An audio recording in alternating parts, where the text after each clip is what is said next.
ജ്വാല online group മീറ്റിങ്ങിലെ ഇന്നത്തെ വിഷയാധിഷ്ഠിത meeting ആരംഭിക്കുകയാണ്. ഇന്നത്തെ വിഷയം കുടി നിർത്തണമെന്നുള്ള ആഗ്രഹം. നമ്മളോട് സംസാരിക്കുന്നത് ബൈജു ലൈലായി രാജ് ചേട്ടൻ. നമ്മളോട് സംസാരിക്കുന്ന ഈ വിഷയത്തെ പറ്റി ബൈജു ലൈലാ രാജ് ചേട്ടനെ ജ്വാല ഓൺലൈൻ ഗ്രൂപ്പ് മീറ്റിംഗിലേക്ക് ഹൃദയപൂർവ്വം സ്വാഗതം ചെയ്യുന്നു. ബൈജു ചേട്ടാ, നമുക്ക് തുടങ്ങാം. തുടങ്ങാം. പ്രിയപ്പെട്ടവരെ, ഞാൻ ഒരു മദ്യാസക്തനാണ്. ദൈവത്തിൻ്റെ കൃപയാലും ആൽക്കഹോളിക്സ് അനോണിമസിലൂടെ നിരന്തരം സഞ്ചരിക്കുന്നതുകൊണ്ടും ഇന്ന് ഞാൻ മദ്യപിച്ചിട്ടില്ല. എൻ്റെ പേര് ബൈജുരാജ്. ഹായ് ബൈജു ചേട്ടാ.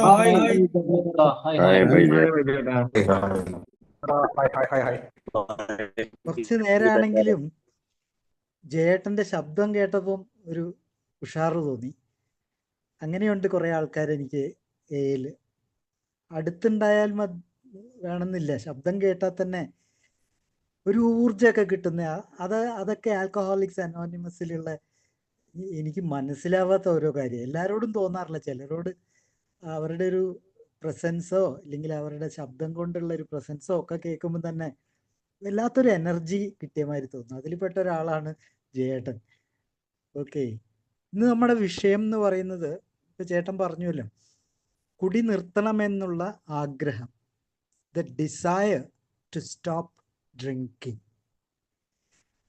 അപ്പൊ ഞാൻ ആദ്യം ഈ വാക്യം ആദ്യകാലത്തൊക്കെ വായിച്ച സമയത്ത് എനിക്ക് സംശയം എന്നോട് തന്നെയായിരുന്നു. അങ്ങനെ ഒരു ആഗ്രഹം ഉണ്ടായിരുന്നോ എനിക്ക് എയിലേക്ക് വരുമ്പോൾ? മിക്കപ്പോഴും പലരുടെയും നിർബന്ധത്തിനൊക്കെ വഴങ്ങിയിട്ടാണ് പല സെൻറ്ററുകളിലും, ഡി അഡിക്ഷൻ സെൻറ്ററുകളിലും ഒക്കെ പോയിട്ടുള്ളത്. അല്ലാതെ സ്വന്തം ഇഷ്ടത്തിനായിരുന്നില്ല. അപ്പം ഡിസയർ ടു സ്റ്റോപ്പ് ഡ്രിങ്കിങ് എന്ന് പറയുന്ന ആ ഒരു കാര്യം, കുടി നിർത്താനുള്ള ആഗ്രഹം ഇല്ലായിരുന്നു എന്ന് തന്നെയായിരുന്നു. പിന്നെ ഈ നിർബന്ധത്തിനൊക്കെ വഴങ്ങി അങ്ങ് പോവുക. ചില ഡി അഡിക്ഷൻ സെൻറ്ററിൽ പോകാനുള്ള ഒരു കാരണം ആരോഗ്യമൊക്കെ ക്ഷയിച്ചു. അപ്പോൾ ഒരു 21 ദിവസം അവിടെ പോയിട്ട് ഒരു റിസോർട്ടിലൊക്കെ പോകുന്ന പോലെ കുറച്ച് തടിയൊക്കെ നന്നാക്കി വീണ്ടും കുടിക്കാനായിട്ട് ഇറങ്ങാം. അല്ലാതെ നിർത്തണം എന്നുള്ള ആഗ്രഹമായിട്ട് ആയിരുന്നില്ല പലയിടത്തും പോയത്. അതിൻ്റെ അറിയാനും ഉണ്ടായിരുന്നു. അവിടെ നിന്നൊക്കെ ഇറങ്ങിക്കഴിഞ്ഞതിന് ശേഷം സോബറായിട്ട് സുബോധവാനായിട്ട് അധികകാലം നിൽക്കാൻ സാധിച്ചില്ല എന്നുള്ളതാണ് വാസ്തവം. അത് ഈ ഒരു ഡിസയർ ഉണ്ടായിരുന്നിട്ടില്ലായിരുന്നു നിർത്തണം എന്നുള്ളത്. ഒരു ടെമ്പററി ആയിട്ട് നിർത്തണം എന്നുള്ളൊരു ലൈനൊക്കെയായിരുന്നു. തടിയൊക്കെ നന്നാക്കി കഴിഞ്ഞാൽ പിന്നെ വീണ്ടും പഴയ പോലെ കുടിക്കാൻ തുടങ്ങാം. അല്ലാതെ ഈ പിന്നെ ഈ ആൽക്കഹോളിക്സ് അനോണിമസ് പറയുന്നതൊന്നും ശ്രദ്ധിക്കാതെ 3 ഡി അഡിക്ഷൻ സെൻറ്ററിൽ നിന്ന് ഞാൻ അങ്ങനെ തന്നെയായിരുന്നു. അപ്പോൾ അതിൻ്റെ എവിടെയോ ഇങ്ങനെ വായിക്കുകയുണ്ടായി, ദ ഹോണസ്റ്റ് ഡിസയർ എന്ന് അതായത് സത്യസന്ധമായ ഒരു ആഗ്രഹം എന്ന് പഴയ ഒരു ഇതിൽ കണ്ടിട്ടുണ്ട്. 1937 അത് പിന്നീട് ആ ഹോണസ്റ്റ് എന്നുള്ളത് മാറിയിട്ട് വെറും ഡിസയർ തന്നെയാക്കി.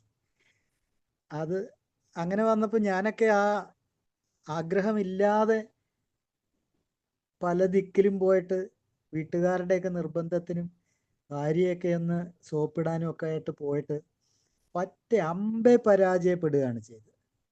പിന്നെ തറ പറ്റിയ സമയത്താണ് 4ാമത്തെ ഡി അഡിക്ഷൻ സെൻറ്ററിൽ എത്തുന്നത്. അവിടെ നിന്ന് ഉള്ളൊരു ദൈവാനുഗ്രഹവും കൂട്ടിപ്പിടിക്കാനുള്ള ആൾക്കാർ ഒരുപാടുണ്ടായിരുന്നു. എന്നെ ശ്രദ്ധിച്ചിരുന്നു നന്നായിട്ട്. അതിൻ്റെയൊക്കെ ഭാഗമായിട്ടാണ് ഇപ്പോഴും ഇങ്ങനെയൊക്കെ പൊയ്ക്കൊണ്ടിരിക്കുന്നത്. ഇപ്പോഴും ഉണ്ട് ആ പഴയ ആൾക്കാരൊക്കെ കുറച്ച് കാലം വിളിച്ചിട്ടില്ലെങ്കിലൊക്കെ വിളിക്കുന്നുണ്ട്. നീ എന്താ കുഴപ്പമൊന്നുമില്ലല്ലോ, പ്രശ്നമൊന്നും. അത് ചോദിക്കുന്ന ആരോഗ്യ പ്രശ്നം, അല്ലാതെ കുടിച്ചോ ഇല്ലയോ എന്ന് അറിയാനൊന്നും അല്ല. അപ്പം എനിക്ക് ഒരുപാട് ആരോഗ്യ പ്രശ്നങ്ങളൊക്കെ ഉണ്ടായ സമയത്തൊക്കെ ഈ വിളികളൊക്കെ വരുന്നുണ്ട്. അപ്പം നമുക്കിതിലേക്ക് കിടക്കാം. ഇത് 3ാമത്തെ എയുടെ പാരമ്പര്യത്തിലുള്ള ഒരു വാചകമാണ്. അതറിയാമല്ലോ, കുടി നിർത്താനുള്ള ആഗ്രഹം. The only requirement for AA membership is the desire to stop drinking. അപ്പോൾ ഇന്ന് ഇതിപ്പോൾ സംസാരിക്കുമ്പോൾ ഇന്ന് എയുടെ ഏതോ ഒരു പിന്നെ ഗ്രൂപ്പിൽ നിന്ന് എന്താ പറയുക, ഒരു വാട്സാപ്പ് ഗ്രൂപ്പിൽ വന്ന ഒരു നല്ല രസകരമായിട്ടുള്ളൊരു ഒരു കുഞ്ഞിക്കഥ എനിക്കത് വല്ലാതെ സ്ട്രൈക്ക് ചെയ്തു. ആരാ അയച്ചതെന്ന് എനിക്കറിയില്ല, പക്ഷെ അത് എനിക്ക് കിട്ടിയത് എയുടെ ഒരു വാട്സാപ്പ് ഗ്രൂപ്പിൽ നിന്നായിരുന്നു. നല്ല രസമുള്ളൊരു കഥ, അതെനിക്കിവിടെ ഷെയർ ചെയ്താൽ കൊള്ളാമെന്നുണ്ട്. അത് ഇത്രയേ ഉള്ളൂ, കഥ ഇത്രയേ ഉള്ളൂ.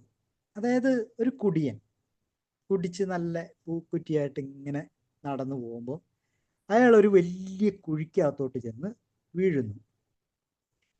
അപ്പോൾ അത് തന്നെ ഇഷ്ടപ്പെട്ടു, കാരണം എത്രയോ കുഴിക്കകത്തൊക്കെ വീണിട്ടുണ്ട്. എന്നുവെച്ചാൽ ഞാൻ പറയുന്നത് ഭൗതികമായ കുഴികളല്ല, അല്ലാത്ത എത്രയോ ചതിക്കുഴികളിലൊക്കെ ചെന്ന് പെട്ടിട്ടുണ്ടാവും ഏതൊരു മദ്യാസക്തനും. പക്ഷെ ഇവിടെ ശരിയായ ഒരു കുഴിക്കകത്തേക്ക് ശരിയായ ഒരു കുടിയൻ ചെന്ന് പതിക്കുകയാണ്. അയാൾക്ക് അവിടെ കിടന്നിട്ട് അവിടെ നിന്നും രക്ഷപ്പെടാൻ പറ്റുന്നില്ല, അത്രയും ആഴമുള്ളൊരു കുഴിയാണ്. അയാൾക്ക് പുറത്തേക്ക് കടക്കാനായിട്ട് യാതൊരു മാർഗവും. പാവം പിടിച്ച കുടിയൻ അവിടെ കിടന്നുകൊണ്ട് അലറി വിളിക്കുക, രക്ഷിക്കണേ രക്ഷിക്കണേ എന്ന് അലറി വിളിക്കുക. അങ്ങനെ വിളിയെ ഒക്കെ നടത്തിക്കൊണ്ടിരിക്കുന്ന സമയത്ത് ഒരു പുരോഹിതൻ ആ വഴിക്ക് വരിക. അയാളിത് കണ്ടു. എന്നിട്ട് നമ്മുടെ നായകൻ കുടിയനോട് പറയുകയാണ്, നീ ഒരു കാര്യം ചെയ്യും, നീ മനസ്സ് നൊന്തൊന്ന് പ്രാർത്ഥിക്കും. നമ്മൾ പറയില്ലേ, മുട്ടിപ്പായി പ്രാർത്ഥിക്കും, അല്ലെങ്കിൽ മുട്ടയെ കുത്തി പ്രാർത്ഥിക്കും, നീ രക്ഷപ്പെടും എന്നും പറഞ്ഞിട്ട് പുള്ളിക്കാരൻ പൊടിയും തട്ടി അങ്ങ് പോയി. ആ ഭാഗം വായിച്ചപ്പം എനിക്ക് ആദ്യകാലത്ത് എന്നെ ഒരുപാട് സഹായിച്ചിട്ടുള്ളൊരു പഴമക്കാരൻ എന്നോട് പറഞ്ഞിട്ടുള്ളൊരു കാര്യം, ഈ പ്രാർത്ഥന കൊണ്ട് ഉള്ള കാര്യം. അതായത് ആവേശത്തിൽ 12ാം പടിക്ക് പോയിക്കൊണ്ടിരിക്കുന്ന സമയത്ത് എന്നോട് പറഞ്ഞ ഒരു കാര്യമാണ്, നീ അവിടെ പോയിട്ട് അവനോട്, ഈ വരാനിരിക്കുന്ന ആളോട്, അല്ലെങ്കിൽ കുടിച്ച് ആകെ നമ്മളെ നമ്പറൊക്കെ തന്ന് വിളിച്ച് അവിടെ പോവുകയാണല്ലോ, 12 സ്റ്റെപ്പിങ്ങിന് പോവുകയാണ്, അവിടെ പോയിട്ട് ദയവ് ചെയ്തിട്ട് ഞാൻ നിനക്ക് വേണ്ടി പ്രാർത്ഥിക്കാം എന്ന് പറയരുത് പറഞ്ഞു. ഞാൻ വിചാരിച്ചു ഇയാൾ എന്തൊരു വർത്താനായി പറയുന്നത്, നല്ല ഒരു പഴമക്കാരനാ, എല്ലാ കാര്യങ്ങളും നന്നായിട്ട് അറിയുന്ന ഒരാളാണ്. അപ്പോൾ ഇദ്ദേഹമാണ് പറയുന്നത് അവിടെ പോയിട്ട് ഈ ന്യൂ കമർ ആവാൻ സാധ്യതയുള്ളൊരു മദ്യാസക്തനോട് നിനക്ക് വേണ്ടി ഞാൻ പ്രാർത്ഥിക്കാം എന്ന് ദയവ് ചെയ്ത് പറയരുത്. അയാൾ പറഞ്ഞൊരു കാര്യം അതിൻ്റെ അനുബന്ധമായിട്ട് പറഞ്ഞത്, ഈ പ്രാർത്ഥന കൊണ്ടൊന്നും ഒരു കള്ളുടിയനും രക്ഷപ്പെടില്ല, പണിയെടുക്കടാ. നീ അവിടെ പോയിട്ട് അവനെ എങ്ങനെയും ഇതിനകത്തേക്ക് കൊണ്ടുവരാൻ ശ്രമിക്കുക, അതിന് കുറച്ച് പണിയെടുക്കണം, അത് ചെയ്യുക. അല്ലാണ്ട് വീട്ടിൽ പോയിരുന്നിട്ട് അവന് വേണ്ടി പ്രാർത്ഥിക്കാന്ന് പറഞ്ഞാൽ നിന്റെ പ്രാർത്ഥന കൊണ്ടൊന്നും അവൻ രക്ഷപ്പെടുന്നൊന്നുമില്ല. അത് അതിൻ്റെ ഒരു വളരെ പ്രാക്ടിക്കലായിട്ടുള്ളൊരു വഴിയായിട്ട് എനിക്ക് തോന്നിയത്. പ്രാർത്ഥനയ്ക്കെതിരായതോ ഒന്നുമല്ല, പക്ഷേ കാര്യം നടക്കണമെങ്കിൽ അങ്ങനത്തെ പ്രാക്ടിക്കൽ ആവണം, നമ്മൾ യാഥാർത്ഥ്യബോധത്തോടു കൂടി പ്രവർത്തിച്ചാലേ പറ്റുള്ളൂ. അപ്പം അതുപോലെ ഈ പുരോഹിതൻ വന്നിട്ട് നമ്മളെ കുഴിക്കകത്ത് കിടക്കുന്ന മദ്യാസ കള്ളുടിയനോട് പറയുകയാണ്, ഞാൻ നിനക്ക് വേണ്ടി പ്രാർത്ഥിച്ചോളാം, നീയും പ്രാർത്ഥിക്കും, എന്നാ നീ രക്ഷപ്പെടുന്നു. അങ്ങേര് അങ്ങ് പോയി. ഇയാളുണ്ടോ രക്ഷപ്പെടുന്നു. പിന്നെ വരുന്നത് ഒരു ഡോക്ടറാണ്. രണ്ടാമത് ആ വഴിക്ക് വരുന്നത് ഡോക്ടറാണ്. ഇവൻ അവിടെ കിടന്ന് രക്ഷിക്കണേ രക്ഷിക്കണേ എന്ന് വിളിച്ച് കേട്ടിട്ട് ഡോക്ടർ ഉടനെ പുള്ളിയുടെ ആ കീശയെന്ന് പ്രിസ്ക്രിപ്ഷൻ പാഡ് എടുത്തിട്ട് അതിനകത്ത് ഈ വേദനയ്ക്കൊക്കെയുള്ള ഏതാണ്ട് ഒരു മരുന്നൊക്കെ എഴുതി കൊടുത്തു. എന്നിട്ട് പറഞ്ഞു, ഇത് കഴിച്ചാൽ ഇത് ഇതാക്കിയാൽ മതി. ഏത് കുഴിക്കകത്ത് കിടക്കുന്നവനോടാണ് മരുന്ന് എഴുതി കൊടുക്കുന്നത്. മൂന്നാമത് വന്നത് ഒരു സൈക്കാട്രിസ്റ്റാണ്. അദ്ദേഹം എന്താ ചെയ്തതെന്ന് വെച്ചാൽ അദ്ദേഹം ഇതൊക്കെ നോക്കി അവനെ ഒന്ന് നന്നായി ശ്രദ്ധിച്ചു. അങ്ങനെയാണല്ലോ, ഞങ്ങൾ അങ്ങനെയാണ്, ഈ വരുന്ന ആൾക്കാരെ നന്നായി ഒബ്സർവ് ചെയ്യും, എന്നിട്ട് അതിൽ നിന്ന് പലതും കിട്ടാനുണ്ട്. ആ ഒബ്സർവേഷൻ കീനാണെങ്കിൽ നമുക്ക് പല കാര്യങ്ങളും അതിൽ നിന്ന് കിട്ടും. അങ്ങനെ ഈ കുഴി കിടക്കുന്നവനെ നന്നായി ഒബ്സർവ് ചെയ്തിട്ട് അവനോട് പറഞ്ഞു, നീ തൽക്കാലം സമ്മർദ്ദം മാറാനായിട്ട്, ആങ്സൈറ്റിയും പ്രഷറും സ്ട്രെസ്സും ഒക്കെ മാറാനായിട്ട് അതാണ് നിനക്കിപ്പോൾ അത്യാവശ്യം വേണ്ടത്, അല്ലാതെ വേറൊന്നുമല്ല. അതുകൊണ്ട് ഉത്കണ്ഠകളൊന്നും വേണ്ട മോനെ, നിനക്ക് ഒരു വിധത്തിലുള്ള പ്രഷറും ഉണ്ടാക്കണ്ട നീ എന്ന് പറഞ്ഞിട്ട് പുള്ളി അങ്ങ് പോയി. അപ്പോഴുണ്ട് ഇവൻ്റെ തന്നെ വീട്ടുകാരൊക്കെ വരുന്നു. വീട്ടുകാർ വന്നിട്ട് പല ബഹു സ്വരത്തിലാണ് സംസാരിക്കുന്നത്.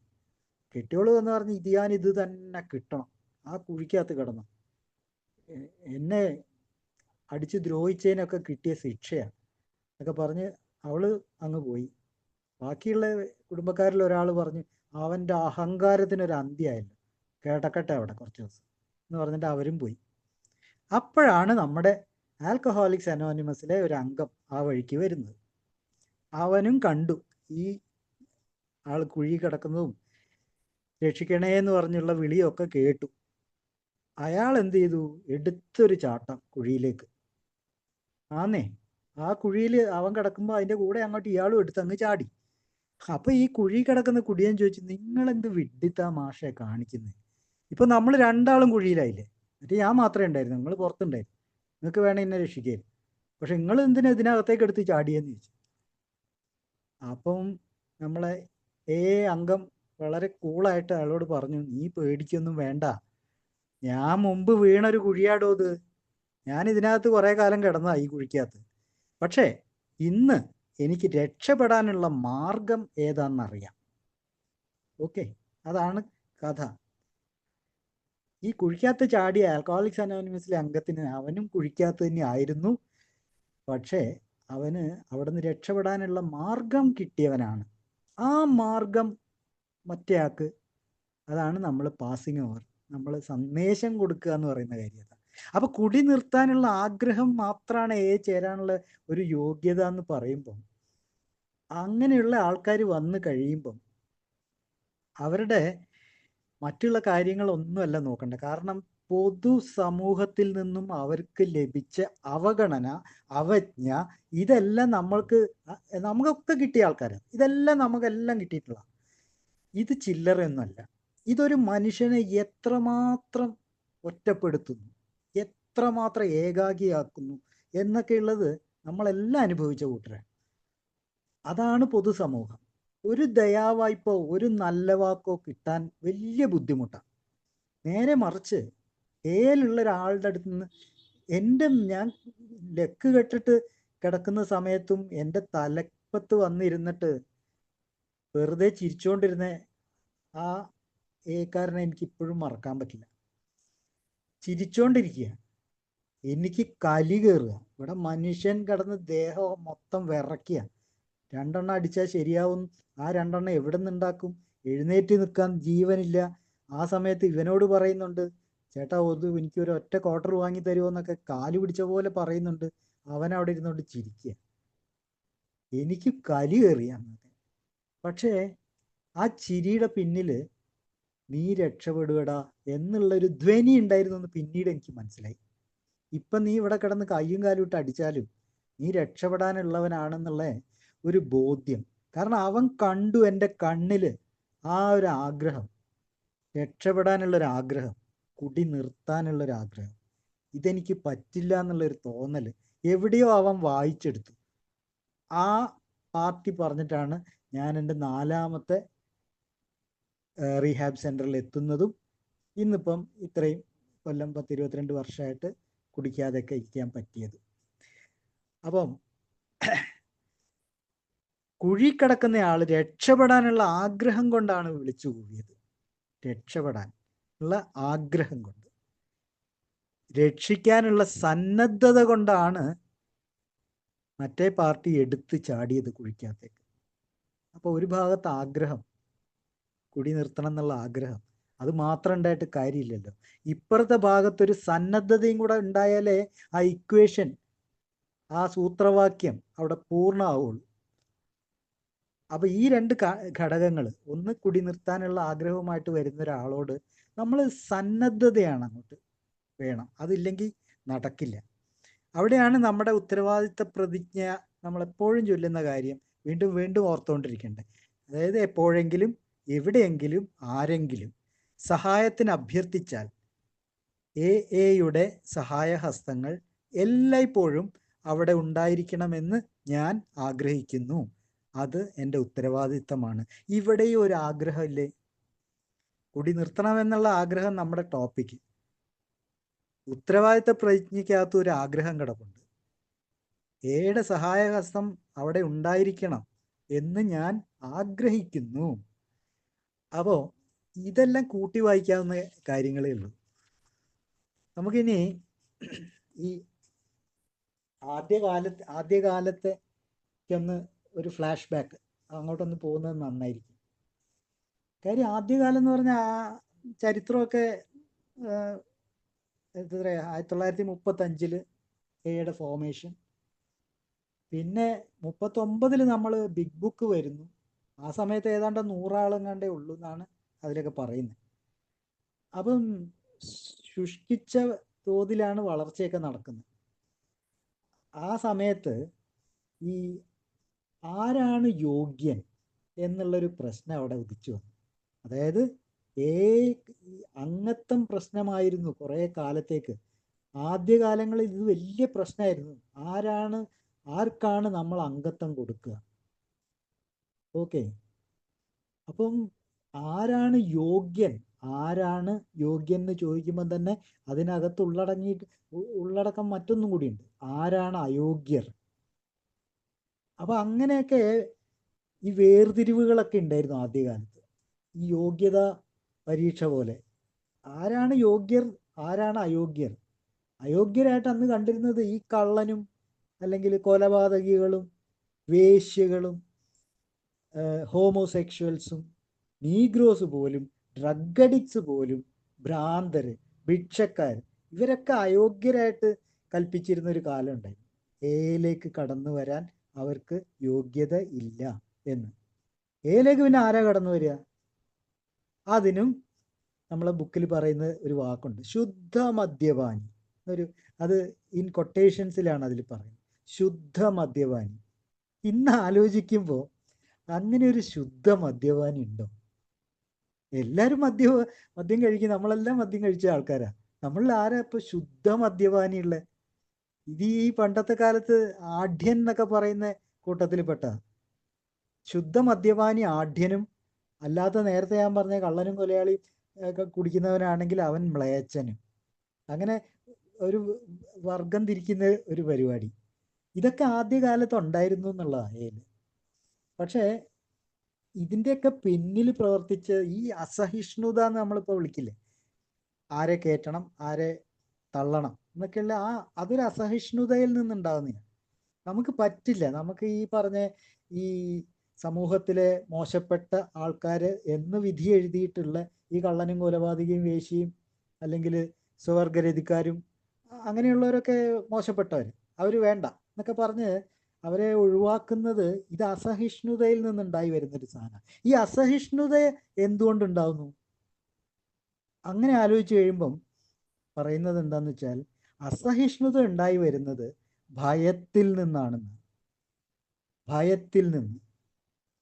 നമ്മളെ ബുക്കിൽ തന്നെ പറയുന്നൊരു വാചകമുണ്ട്, ഏക്ക് ചുറ്റും നമ്മൾ മികച്ച കമ്പിവല കൊണ്ടൊരു വേലി തീർത്തു എന്ന് പറയും. ഏക്ക് ചുറ്റും നമ്മൾ മികച്ച കമ്പിവല കൊണ്ട് ഒരു വേലി തീർത്തു. ഇത് ഒരു അസഹിഷ്ണുതയുടെ ഭാഗമാണ്. ഇന്നിപ്പോൾ കണ്ടില്ലേ, ഇതിനകത്തുണ്ടോയെന്ന് അറിയില്ല, അമേരിക്കൻസൊക്കെ അവർക്കറിയാം, മെക്സിക്കോ അമേരിക്കൻ ബോർഡറിലൊക്കെ മതിലൊക്കെ കെട്ടാനുള്ള പരിപാടികളാണ്. ഈ വേലിക്കെട്ടുകൾ ഉണ്ടാക്കിയെടുക്കുന്നത് തന്നെ വേർതിരിക്കാനായിട്ടുള്ള ഒരു മാർഗമായിട്ടാണ്. ആൽക്കഹോളിക്സ് അനോണിമസിൻ്റെ ആദ്യകാലങ്ങളിൽ ഇത്തരത്തിലുള്ള കാണാൻ പറ്റാത്ത വേലികൾ നമ്മളൊക്കെ തന്നെ, നമ്മുടെ പൂർവികർ തന്നെ ഉണ്ടാക്കിയിട്ടുണ്ടായിരുന്നു. അത് അസഹിഷ്ണുത. ആ അസഹിഷ്ണുത ഉണ്ടാകുന്ന ഭയം. എന്തിനെയാണ് ഭയക്കുന്നത്? എന്തിനായിരിക്കണം അന്നത്തെ കാലത്ത് അവർ ഭയന്നിട്ടുണ്ടാവുക? അതായത് ഈ നമ്മളിത്ര അന്ന് വളരെ കുറച്ച് ആൾക്കാരേ ഉള്ളൂ. ഇവരെല്ലാം ഒത്തുചേർന്ന് അവരൊക്കെ ഒരുമിച്ച് നിൽക്കുന്ന സംഘടിതമായിട്ട് നിൽക്കുന്ന ആ സമയത്ത് കുറച്ചു പേരെ ഉള്ളെങ്കിൽ പോലും അതില്ലാതെയായി പോകുമെന്നൊരു ഭയം. നമ്മളുടെ ഐക്യം ഇല്ലാണ്ടായി പോവോ, അല്ലെങ്കിൽ നമ്മുടെ സംഘം ഇല്ലാണ്ടായി പോവോ, ഇതുപോലത്തെ അലവലാദികളെയൊക്കെ എടുത്ത് ഇതിനകത്ത് കയറ്റി കഴിഞ്ഞാൽ നമ്മൾ ഉദ്ദേശ ലക്ഷ്യങ്ങൾ ഇല്ലാതെയായി പോവുമെന്ന് പോലും ഭയം ഉണ്ടായിരുന്നു. അപ്പൊ ഈ നവാഗതരിങ്ങനെ വന്നുകൊണ്ടിരിക്കുന്നുണ്ട്, രക്ഷപ്പെടാൻ ആഗ്രഹമുണ്ട് അവർക്ക്. രക്ഷപ്പെടാൻ ആഗ്രഹം ഉള്ളതുകൊണ്ടാണല്ലോ വരുന്നത്. പക്ഷേ മദ്യത്തെക്കാൾ ഹീനമായ മറ്റൊരു അടിമത്തത്തിൻ്റെ ഇര അയാളാ വരുന്നെങ്കിലോ, മദ്യത്തെക്കാൾ ഹീനമായ മറ്റൊരു ഇപ്പോൾ ഡ്രഗ്സോ വല്ലതും ഒക്കെ കഴിക്കുന്നതാണ്. അപ്പോൾ അംഗത്വം പ്രശ്നമാകുന്നുണ്ട് അവിടെ അന്നൊക്കെ. അപ്പോഴാണ് ഏലുള്ള അന്നത്തെ കാലത്തെ ഒരാൾ ഒരു ചോദ്യം ചോദിച്ചു, വളരെ പ്രസക്തമായൊരു ചോദ്യം. ഇങ്ങനെ ആൾക്കാരെയൊക്കെ ഒഴിവാക്കുന്നതിന് ഓരോ കാരണങ്ങളൊക്കെ കണ്ടെത്തിക്കൊണ്ടിരിക്കുമ്പോൾ ഒരു ആൾ വന്നു. അയാൾ ഈ ഡ്രഗ്സ് ഒക്കെ കഴിക്കുന്ന ആളാണ്, മദ്യപിക്കുകയും ചെയ്യും. പക്ഷേ അയാളെ നമുക്ക് വേണ്ട, കാരണം നമ്മൾ ശുദ്ധ മദ്യപാനികളെ മാത്രമല്ല അടുപ്പിച്ചുകൊണ്ടിരിക്കുന്നത്. അപ്പോൾ അങ്ങനെ നമുക്ക് തട്ടണം, വേണ്ട, ഇതിനകത്ത് വേണ്ട, ഇതിനെ അയാൾ മലിനമാക്കും എന്നൊക്കെയുള്ള വാദമൊക്കെ വെച്ചിരിക്കുമ്പം ഈ മനുഷ്യൻ ആൽക്കഹോളിക്സ് അനോണിമസിലെ അന്നത്തെ കാലത്തെ ഒരു പഴമക്കാരൻ ചോദിച്ചൊരു ചോദ്യമുണ്ട്. ഈ കാര്യത്തിൽ, അതായത് ഇവനെ നമ്മൾ അംഗത്വം കൊടുക്കുന്നു എന്നുള്ള ആ വിഷയത്തിൽ ഈശ്വരൻ എന്ത് ചെയ്യും, ദൈവം എന്ത് ചെയ്യും, ഇങ്ങനെ ഒരു പ്രശ്നം വന്നാൽ അത് തന്നെ നമുക്കും ചെയ്യാം. പക്ഷെ അങ്ങനെയാണ് ഈ നമ്മൾ ഇതിൽ പറയുന്ന എഡ് എന്ന് പേരുള്ള ഒരു കക്ഷിയാണ് ഈ പ്രശ്നക്കാരനായിട്ട് മദ്യത്തെക്കാൾ ഹീനമായ മറ്റൊരു അടിമത്തത്തിൻ്റെ ഇരയാണെന്ന് സ്വയം പ്രഖ്യാപിക്കുകയും അയാളുടെ അംഗത്വം വലിയ പ്രശ്നമായി മാറുകയും, അപ്പോഴാണ് ഈ കാര്യത്തിൽ ഈശ്വരൻ എന്ത് ചെയ്യും എന്നുള്ള ചോദ്യത്തിൻ്റെ മുന്നിൽ അന്നത്തെ ഏക്കാർ മുട്ടുമടക്കി അവനെ അംഗത്വം കൊടുത്തു. അവൻ നല്ല പ്രവർത്തകനായി മാറി എന്നുള്ള, ഓടിപ്പാഞ്ഞ് നടന്ന് കാര്യങ്ങളൊക്കെ മനസ്സിലാക്കി എവിടെ ആർക്ക് എന്ത് സഹായം വേണമെങ്കിലും അവിടെ എത്തിപ്പെടുന്ന ഒരു നല്ല പ്രവർത്തകനായിട്ട് അവൻ മാറി. പക്ഷേ ഒരൊറ്റ പ്രശ്നം കൂടിയുണ്ട്. അതെന്താന്ന് വെച്ച് കഴിഞ്ഞാൽ അവൻ കടുത്ത ദൈവ നിഷേധിയായിരുന്നു. ദൈവവിശ്വാസിയേ അല്ല, വിശ്വാസി അല്ലെങ്കിൽ പോട്ടെ, അവൻ ദൈവത്തെ നിഷേധിക്കുന്നതിൽ പ്രാഗൽഭ്യം നേടിയ ഒരാളാണ്. എവിടെ എപ്പോൾ സംസാരിക്കാനൊക്കെ വന്നു കഴിഞ്ഞാലും എന്തെങ്കിലും ദൈവനിഷേധം, നമ്മൾ ഈ ബ്ലാസ്ഫമി എന്ന് പറയുന്ന ദൈവനിഷേധത്തിൻ്റെ ഒരു വക്താവായിരുന്നു. അത് അന്നത്തെ ആൾക്കാർക്ക് ഒട്ടും പിടിക്കാത്തൊരു കാര്യമാണ്. കാരണം നമ്മൾ ഈ ഓക്സ്ഫോർഡ് ഗ്രൂപ്പിൽ നിന്നൊക്കെ വന്നിട്ട് വളരെ ഹൈലി സ്പിരിച്വൽ ആയിട്ടുള്ള ഒരുപാട് പേര് അതിലുണ്ട്. അപ്പോൾ അങ്ങനെയൊക്കെ ഇരിക്കുന്ന സമയത്ത് ഒരാൾ വന്നിട്ട്, അതും ഒരു പുതുമക്കാരൻ വന്നിട്ട് ദൈവത്തെ തള്ളിപ്പറയുക, അവഹേളിച്ച് പറയുക, നിങ്ങൾ വിശ്വാസികളൊക്കെ പൊട്ടന്മാരാണെന്നൊക്കെ വിളിച്ചു പോവുക, ആർക്കാ സഹിക്കുക? നല്ല പ്രവർത്തകനൊക്കെയാണ്, പക്ഷെ ഇതാണ് പ്രശ്നം. അപ്പോൾ അവനോട് ഇവർ പിന്നെ പറഞ്ഞു, ഒന്നിൽ നീ പുറത്തു പോവുക, അല്ലെങ്കിൽ ഇതിൻ്റെ ഈ കാര്യങ്ങളൊക്കെ ഈ അനുസരിച്ച് ഇവിടെ നിൽക്കുക. അപ്പോഴാണ് അവൻ ബുദ്ധിമാൻ ആണ് ഈ എഡ്. അവന് അന്നത്തെ മുഖവുര എടുത്തിട്ട് ഇവരുടെ മുന്നിലേക്ക് ഇട്ട് കൊടുക്കുക, എന്നിട്ട് വായിച്ചു നോക്കാൻ പറഞ്ഞു. അത് വായിച്ചു നോക്കുമ്പോഴാണ് നമ്മളിപ്പോൾ പറഞ്ഞ അതേ സാധനം അവിടെ എഴുതി വെച്ചിട്ടുണ്ട്. കുടി നിർത്താനുള്ള ആഗ്രഹം മാത്രമാണ് എയിൽ ചേരാനുള്ള ഒരേ ഒരു യോഗ്യത. അത് വായിച്ചപ്പോൾ അവർ ഒന്നും പറയാനില്ലാത്ത മാതിരിയായി. അങ്ങനെ അവനെ വീണ്ടും ഇതിനകത്ത് തന്നെ വരുന്നു.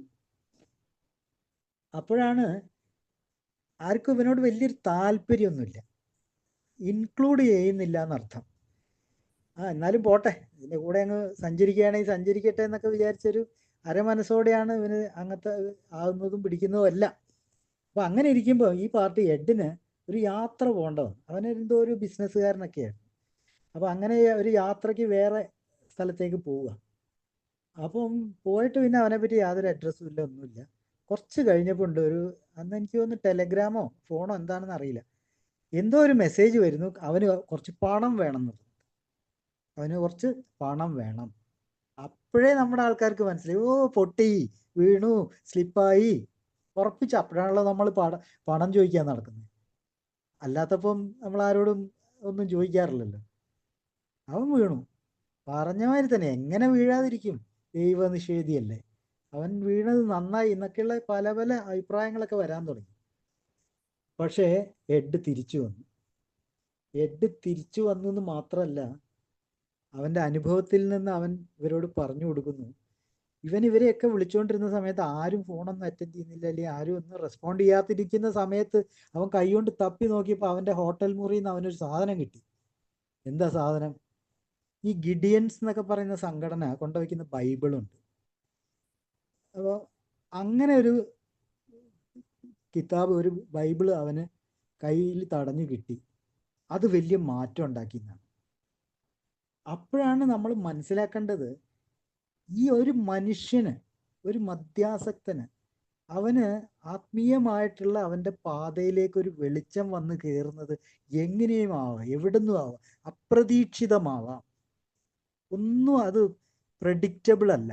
അത് കാലെ കൂട്ടി പ്രവചനാത്മകമായിട്ടൊന്നും ചെയ്യാൻ പറ്റില്ല. അതങ്ങ് വരിക. അത് കയറിയ ദിവസം ചിലപ്പം കിട്ടിയെന്നിരിക്കും, ചിലപ്പോൾ കുറേ വർഷങ്ങൾക്ക് ശേഷമായിരിക്കും ഈ ഉണർവ്. നമ്മുടെ ഭാഷയിൽ അങ്ങനെയാണ് അതിനെപ്പറ്റി പറയുന്നത്, ആത്മീയ ഉണർവ് എന്ന് പറയുന്നത്. അപ്പം അതിനെപ്പറ്റിയൊക്കെ നമ്മൾ ട്യൂട്ടോറിയലൊന്നും എടുക്കേണ്ട ഒരു കാര്യമില്ല.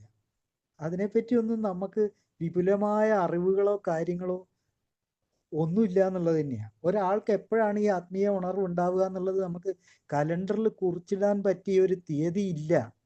അതെപ്പോഴും സംഭവിക്കാം, നമ്മുടെ കയ്യിലല്ല എന്നർത്ഥം. അപ്പം അതൊക്കെയാണ് ദൈവം കളിക്കാതിരിക്കുക എന്നുള്ള പഴമക്കാർ പറയുന്നൊരു കാര്യം. നമുക്ക് പറ്റുന്ന കാര്യങ്ങൾ ചെയ്താൽ മതി, അല്ലാത്തത് നമ്മൾ ദൈവം കളിക്കാനായിട്ട് നിൽക്കേണ്ട ആവശ്യമില്ല. ആദ്യ നാളുകൾ നമ്മൾ അവിടെ കുറച്ച് രസകരമായ വേറെ കുറച്ച് കാര്യങ്ങളും കൂടി ഉണ്ട്. 1935 ഉണ്ടായതിന് ശേഷം ആദ്യത്തെ ഒരു 1, 2, 3 ഗ്രൂപ്പൊക്കെ ആയിട്ട് ഇങ്ങനെ വളരാൻ തുടങ്ങി. അത്രയായിട്ടേ ഉള്ളൂ, 30-40 ആളൊക്കെ ഉള്ളൂ അതിനകത്ത്.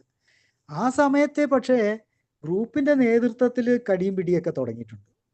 ഗ്രൂപ്പ് നേതൃത്വ വഴക്കുകൾ ആലോചിച്ച് നോക്ക്. കുറച്ച് പേരേ ഉള്ളൂ, ആകെ ടോട്ടൽ എടുത്താൽ 40 ആളേ ഉള്ളൂ. അതിൻ്റെ ഇടയിൽ തന്നെ ഗ്രൂപ്പ് വഴക്കുകളും കാര്യങ്ങളും തുടങ്ങി.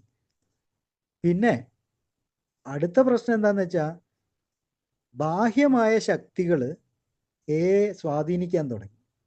അതെന്താന്ന് വെച്ച് കഴിഞ്ഞാൽ, പിന്നെ പണസംബന്ധമായിട്ട് നമുക്ക് സംഭാവനയൊക്കെ തരാനായിട്ട് ഒരുപാട് സന്നദ്ധരായിട്ട് ആൾക്കാർ മുന്നോട്ട് വന്നു. ചില്ലറ പൈസയൊന്നുമില്ല, വലിയ വലിയ പൈസകളൊക്കെ ഓഫർ ചെയ്യുന്നത്. അതിപ്പം ആർക്കായാലും ഉണ്ടാവുമല്ലോ. ഇപ്പം എൻ്റെ ഒരു അനിയൻ തലയും വാലും ഇല്ലാതെ കുടിച്ച് നടക്കുന്ന ഒരാളെ ഏയിലൂടെ അവൻ സഞ്ചരിച്ചു, അവൻ രക്ഷപ്പെട്ടു എന്ന് കാണുമ്പോൾ, ഞാനൊരു വലിയ പണക്കാരനാണെങ്കിൽ എനിക്ക് ആ നന്ദി സൂചകമായിട്ട് ഈ സംഘത്തിന് കുറച്ച് കാശ് കൊടുത്തേക്കാന്നൊക്കെ തോന്നും. അത് മനുഷ്യ സഹജമാണ്, അതിന് അവരെ കുറ്റം പറഞ്ഞിട്ട് കാര്യമില്ല. പക്ഷെ അത് പ്രശ്നമാവും. നമ്മളകത്തേക്ക് ഈ പണം വന്നു കഴിഞ്ഞാൽ പ്രശ്നമാവും എന്നുള്ളത് എല്ലാവർക്കും അറിയാം. അപ്പം അതുകൂടാതെ ഈ നേതൃത്വത്തിന് വേണ്ടിയിട്ടുള്ള കടിപിടി, ഇതെല്ലാം സംഭവിക്കാൻ തുടങ്ങുമ്പം ഒരു തീരുമാനത്തിലേക്ക് എത്തുക, അതായത് ഒരു ഘടന ആവശ്യമായിട്ട് വരിക. ആൽക്കഹോളിക്സ് അനോണിമസ് എന്ന് പറയുന്ന ഇങ്ങനെ എന്താ പറയുക, ഒരില ഈരിലയായിട്ട് വളരുന്നേ ഉള്ളൂ. അപ്പോഴേക്കും നമുക്കൊരു ഘടന വേണം എന്നുള്ള തോന്നലുണ്ടായി. അതൊരു ആവശ്യമായിരുന്നു. അതായത് മാർഗനിർദ്ദേശങ്ങൾ, ഗൈഡ് ലൈൻസ് വേണം. എന്തിനു വേണ്ടിയിട്ടാണ് മാർഗനിർദ്ദേശങ്ങൾ വേണമെന്ന് തോന്നാൻ കാരണം, ഐക്യം നിലനിർത്തുക, അതാണ് ഇല്ലാണ്ടാവുന്നതെന്നുള്ളൊരു സൂചന കിട്ടി നമുക്ക്. അപ്പം പഴയ ആൾക്കാർക്ക് തോന്നി ഇതിങ്ങനെ പോയാൽ ഇത് ആർക്കും ഗുണമില്ലാത്ത രീതിയിലാകും. അതുകൊണ്ട് ഐക്യം നിലനിർത്തുക എന്നുള്ളത് ഏറ്റവും പ്രധാനപ്പെട്ട പ്രശ്നമാണ്. അതിന് വേണ്ടിയിട്ട് നമുക്ക് കുറച്ച് ഗൈഡ് ലൈൻസ്, കുറച്ച് മാർഗനിർദ്ദേശങ്ങൾ അതൊക്കെ ഉണ്ടാക്കിയെടുക്കാം. പിന്നെ ഗൈഡ് ലൈൻസിൻ്റെ മറ്റൊരാവശ്യം എന്താണെന്ന് വെച്ചാൽ, മോചനത്തിന്, റിക്കവറിക്ക് പ്രഥമ സ്ഥാനം കൊടുക്കുക എന്നുള്ളത്. It should come first. അപ്പം നമ്മൾ സ്ലോഗൻ ഫസ്റ്റ് തിങ്സ് ഫസ്റ്റ് എന്ന് പറയുന്നുണ്ടല്ലോ, അതുപോലെ അന്നും ഇത് തോന്നിയിട്ടുണ്ട് ആൾക്കാർക്ക്. നമ്മൾ റിക്കവറിയാണ് ഫസ്റ്റിൽ പ്രയോറിറ്റി. അതിനുശേഷം നമ്മളെപ്പോലെ കഷ്ടപ്പെടുന്ന ഒരാളിലേക്ക് മെസ്സേജ് എത്തിക്കുക എന്നുള്ളത്, ഈ 2 കാര്യങ്ങളുടെ അടിസ്ഥാനത്തിലാണ് നമ്മൾ മുന്നോട്ട് പോകേണ്ടത് എന്നുള്ള ആ ഒരു ഉൾക്കാഴ്ച അന്നേ തുടങ്ങിയിട്ടുണ്ടായിരുന്നു. അങ്ങനെ 1946 12 പാരമ്പര്യങ്ങൾ നമ്മുടെ ഗ്രേപ്പ് വൈൻ എന്ന് പറഞ്ഞ നമ്മളെ ഒരു പ്രസിദ്ധീകരണമുണ്ട്, അതിലാണ് ആദ്യം വരുന്നത്. 1946 വരുന്നത്. പിന്നെ 1950 ഇത് ഔദ്യോഗികമായിട്ട് ഈ പാരമ്പര്യങ്ങൾ അംഗീകരിക്കുകയാണ്. അത് നമ്മുടെ ഒരു general service conference, international conference ആദ്യമായിട്ട് ക്ലീവ്ലാൻഡിൽ നടക്കുമ്പോൾ അവിടെ വെച്ചിട്ടാണ് ട്രഡീഷൻസ് എന്ന് പറയുന്ന ഈ 12 പാരമ്പര്യങ്ങൾ ഔദ്യോഗികമായിട്ട് അംഗീകരിച്ച് കിട്ടുന്നത്. അപ്പോൾ നമ്മളിപ്പോൾ ഇവര് കളിച്ചുകൊണ്ടിരിക്കുന്ന മൂന്നാമത്തെ ട്രഡീഷനിലാണ്. അതാണല്ലോ നമ്മൾ ആ മദ്യപാനം നിർത്തണം എന്നുള്ള ആഗ്രഹം, അതിനെക്കുറിച്ചാണല്ലോ. അപ്പം ഈ മൂന്നാമത്തെ ട്രഡീഷനിൽ കുറച്ച് ഇമ്പോർട്ടൻ്റ് ആയിട്ട് പറയുന്നൊരു കാര്യം എന്താണെന്ന് വെച്ചാൽ, ഈ എല്ലാവർക്കും സ്വാഗതം, ആ ഒരു കൺസെപ്റ്റ്. അപ്പോൾ അതുകൊണ്ടാണ് ഞാൻ ആ ചരിത്രമൊക്കെ കുറച്ച് പറഞ്ഞത്. അപ്പോഴേ ഇത് നമുക്ക് പൂർണ്ണമായിട്ടും മനസ്സിലാവും. അപ്പോൾ അങ്ങനെയുള്ള വ്യത്യാസങ്ങളൊന്നും വേണ്ട, എല്ലാവർക്കും സ്വാഗതം. പക്ഷേ ആകെ കുടി നിർത്തണമെന്ന ആഗ്രഹം ഉള്ള എല്ലാവർക്കും സ്വാഗതം. അതാണ് എയുടെ മൂന്നാമത്തെ ആ പാരമ്പര്യത്തിൽ കൊടുക്കുന്ന ഊന്നൽ അവിടെയാണ്. പിന്നെ നമ്മൾ ഇതിനകത്ത് വേറെ ഒരു എന്താ പറയുക, നിബന്ധനകളൊന്നും ഇല്ലല്ലോ. അങ്ങനെ പറയാറുണ്ട്, നമുക്ക് നിർബന്ധങ്ങളൊന്നുമില്ല, നിബന്ധനകളൊന്നുമില്ല.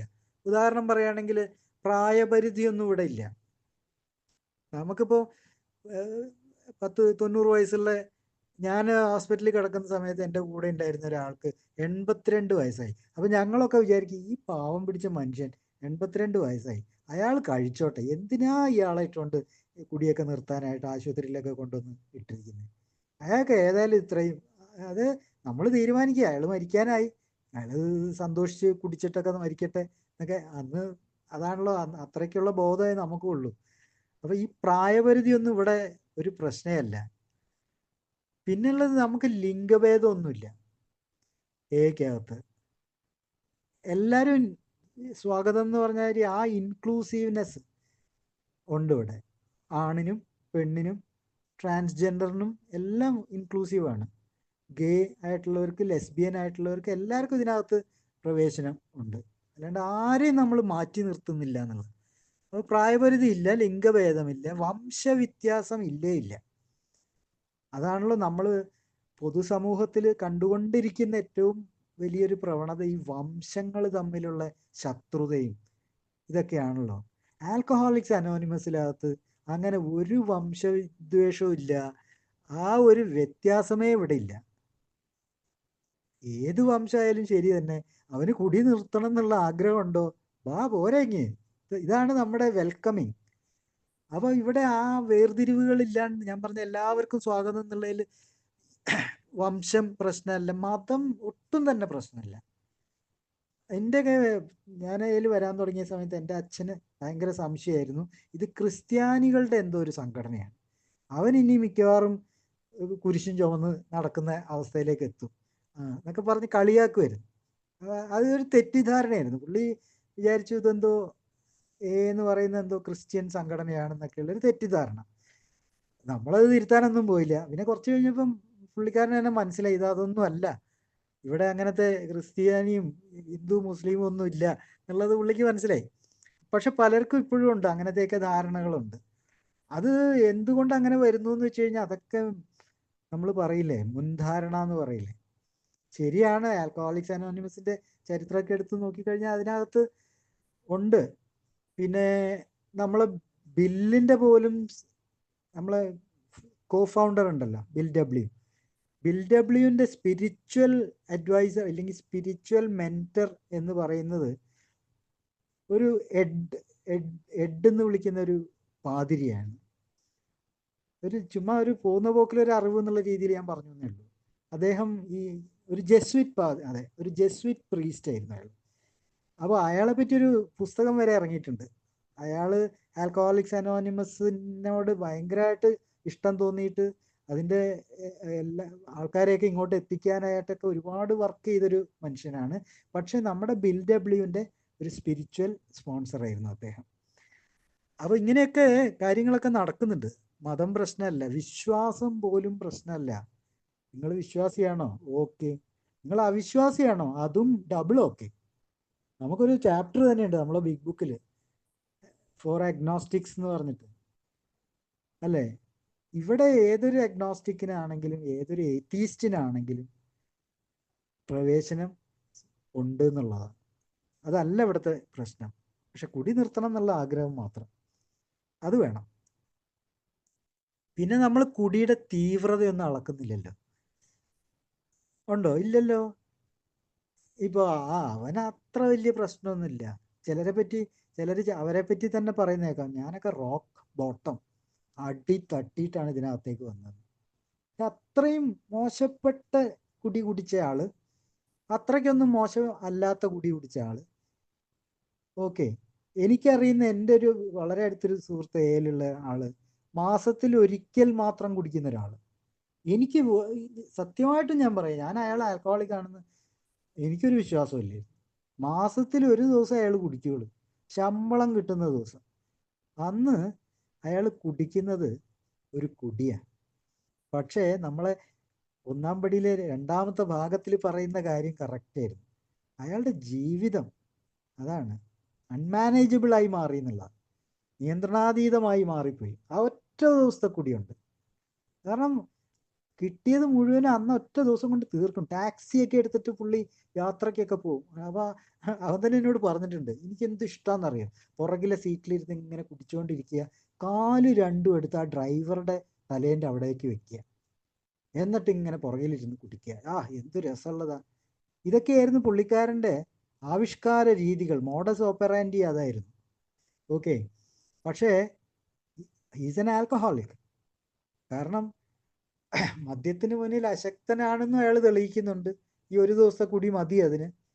എന്നാൽ അതുപോലെ തന്നെ അയാളുടെ ജീവിതം അനിയന്ത്രിതമായി എന്നുള്ളതിന് യാതൊരു സംശയമില്ലാതെ തെളിയിക്കപ്പെട്ടു കഴിഞ്ഞു. അപ്പോൾ ഇതാ പറഞ്ഞേ, ഇതിൻ്റെ അകത്ത് ഈ കുടിയുടെ തീവ്രതയോ അളവോ ഒന്നുമല്ല പ്രശ്നം. അതൊന്നും നമ്മൾ നോക്കുന്നില്ല. പിന്നെ അംഗത്വത്തിനെ കുറിച്ച് ഒരു നിബന്ധനകൾ ഇവിടെ പറയുന്നില്ല. എവിടെയെങ്കിലും നമുക്ക് അങ്ങനത്തെ ഫോം ഒന്നും ഇല്ലല്ലോ. നമുക്ക് ചേരാനായിട്ടൊരു ഫോം ഫില്ല് ചെയ്ത് കൊടുക്കുന്ന പരിപാടികളൊന്നും ഇല്ലല്ലോ ഇവിടെ. നിങ്ങൾ മറ്റേത് സംഘടന വേണമെങ്കിലും എടുത്തു നോക്കൂ, ഏത് സംഘങ്ങൾ എടുത്തു നോക്കൂ, അവിടെയൊക്കെയുള്ള ഈ ഔപചാരികമായിട്ടുള്ള പല പല ആചാരങ്ങളെന്ന് തന്നെ പറയാം ഉണ്ട്. അതിനകത്ത് ഒരു മെമ്പർഷിപ്പ് കിട്ടണമെങ്കിൽ ഇന്ന കാര്യങ്ങളൊക്കെ ചെയ്യണം. അതിലേറ്റവും പ്രധാനം ഈ സാധനം തന്നെയായിരിക്കും, ഈ ആപ്ലിക്കേഷൻ ഫോം ഫില്ല് ചെയ്ത് കൊടുക്കുക. ഫീസ് ഉണ്ടോ? ഇല്ല, ഒരു ഫീസും ഇല്ലല്ലോ നമുക്ക്. ഇതിൽ ചേരാൻ വരുന്ന സമയത്ത് അഡ്മിഷൻ ഫീ, അല്ലെങ്കിൽ പിന്നെന്താ സബ്സ്ക്രിപ്ഷൻ, മന്ത്ലി സബ്സ്ക്രിപ്ഷൻ, ഈ വക അഭ്യാസങ്ങളൊന്നും ഇതിനകത്തില്ല. നമുക്കിവിടെ വന്നിട്ട് ID കാർഡ് വേണ്ട, ഒരു ആധാർ കാർഡ് കാണിക്കേണ്ട ആവശ്യം കൂടി ഇല്ല. ഇപ്പോഴൊക്കെ എവിടെ മുറിയെടുക്കാൻ പോയാലും ആദ്യം ചോദിക്കുക ആധാർ കാർഡാണ്. എന്തിനു പോയാലും ആധാർ കാർഡ് കാണിക്കണം. നിങ്ങൾ വന്നോളൂ, നിങ്ങൾക്ക് ഒരു ആധാറും കാണിക്കേണ്ട, ഒന്നും കാണിക്കണ്ട. നിങ്ങളുടെ യഥാർത്ഥ പേര് പോലും അറിയണ്ട, അതുപോലും ഇവിടെ വെളിപ്പെടുത്തേണ്ട ആവശ്യമില്ല. അത് പലപ്പോഴും നമ്മൾ കണ്ടിട്ടുണ്ട്, ബിൽ W എന്നേ കാണുള്ളൂ, അതുപോലും നമ്മൾ മുഴുമിച്ച് പറയേണ്ട ആവശ്യമില്ല. അതൊക്കെ നമ്മുടെ അനോണിമിറ്റി കീപ്പപ്പ് ചെയ്യുന്നതിൻ്റെ ഒരു ഭാഗമായിട്ട് വളരെ കൃത്യമായിട്ട് കൊണ്ടു നടക്കുന്ന കാര്യങ്ങളാണ്. പലർക്കും അത് ചിലർക്ക് വേണ്ടി വരില്ല. അപ്പം എനിക്കൊന്നും അതിൻ്റെ ആവശ്യമൊന്നും വന്നിട്ടില്ല. അപ്പോൾ അങ്ങനെ വരുന്ന സമയത്ത് നമ്മുടെ പേരൊക്കെ ഇപ്പോൾ ബൈജു R എന്നൊന്നും പറഞ്ഞിട്ട് ഞാൻ നേരെ എവിടെയും കൊടുത്തിട്ടൊന്നുമില്ല. അത് ആവശ്യമുള്ളവർ പക്ഷേ അത് ചെയ്യണം. മാത്രമല്ല നമ്മുടെ അകത്തുള്ള ആൾക്കാർക്ക് അവരുടെ അനോണിമിറ്റി കീപ്പപ്പ് ചെയ്യുക എന്ന് പറയുന്നത് നമ്മളെ ഉത്തരവാദിത്തമാണ്. അല്ലെങ്കിൽ വിട്ടു പോകുന്നേ ചിലപ്പം. കാരണം ഇതിനകത്ത് ഒത്തിരി സൂപ്പർ സ്റ്റാറുകളുണ്ട്. നമ്മളെടുത്തു നോക്കിയ വലിയ ഹൈ നടന്മാർ, നടിമാർ, അങ്ങനെയൊക്കെ രാഷ്ട്രീയക്കാർ, ഇതെല്ലാം ഉണ്ട് ഇതിനകത്ത്. പക്ഷെ അവരുടെയൊക്കെ അനോണിമിറ്റി അവർക്കറിയാം നഷ്ടപ്പെടില്ല എന്ന്. അല്ലാതെ ഇപ്പം നമ്മളൊരു മീറ്റിങ്ങിന് പോയിട്ട് നമ്മളവിടെ ചെല്ലുമ്പോൾ ഉണ്ടാവും മോഹൻലാൽ അവിടെ ഇരിക്കുന്ന കണ്ടു കഴിഞ്ഞാൽ നാളെ പോയിട്ട് നാട് മുഴുവൻ പാട്ടാക്കലല്ല ശരി. ഞങ്ങൾ മീറ്റിങ്ങിൽ അയാൾ ഭയങ്കര കുടിയൻ, അയാൾ അവിടെ വന്നു എന്നൊക്കെ പറഞ്ഞ് ഇതൊക്കെ ഈ പറഞ്ഞ എന്താ പറയുക, നമ്മുടെ പുതിയ മീഡിയയിൽ സംഭവിച്ചുകൊണ്ടിരിക്കുന്ന കാര്യങ്ങളാണ്. പക്ഷെ നമ്മളത് ചെയ്യില്ല. ഒരു കാരൻ അത് ഒരിക്കലും ചെയ്യില്ല. തൊട്ടടുത്തിരിക്കുന്ന ആൾ ആര് തന്നെ ആവട്ടെ, അത് അവൻ്റെ ബോധറേഷൻ അല്ല. അവനുള്ള ബോധറേഷൻ എന്താ? തൊട്ടടുത്തിരിക്കുന്ന ആള് അവനെപ്പോലെ ഒരു മദ്യാസക്തനാണ്, അത് കാര്യം മാത്രം അവൻ അറിയുള്ളൂ. അയാളുടെ പേര് വേണ്ട, വിവരം വേണ്ട, ജാതി വേണ്ട, ജാതകം വേണ്ട, ഒന്നും വേണ്ട. അതാണ് ഇതിൻ്റെ ബ്യൂട്ടി. അത് മാത്രമാണ് ഇതിൻ്റെ ആത്മീയമായ അടിത്തറ എന്ന് പറയുന്നത്.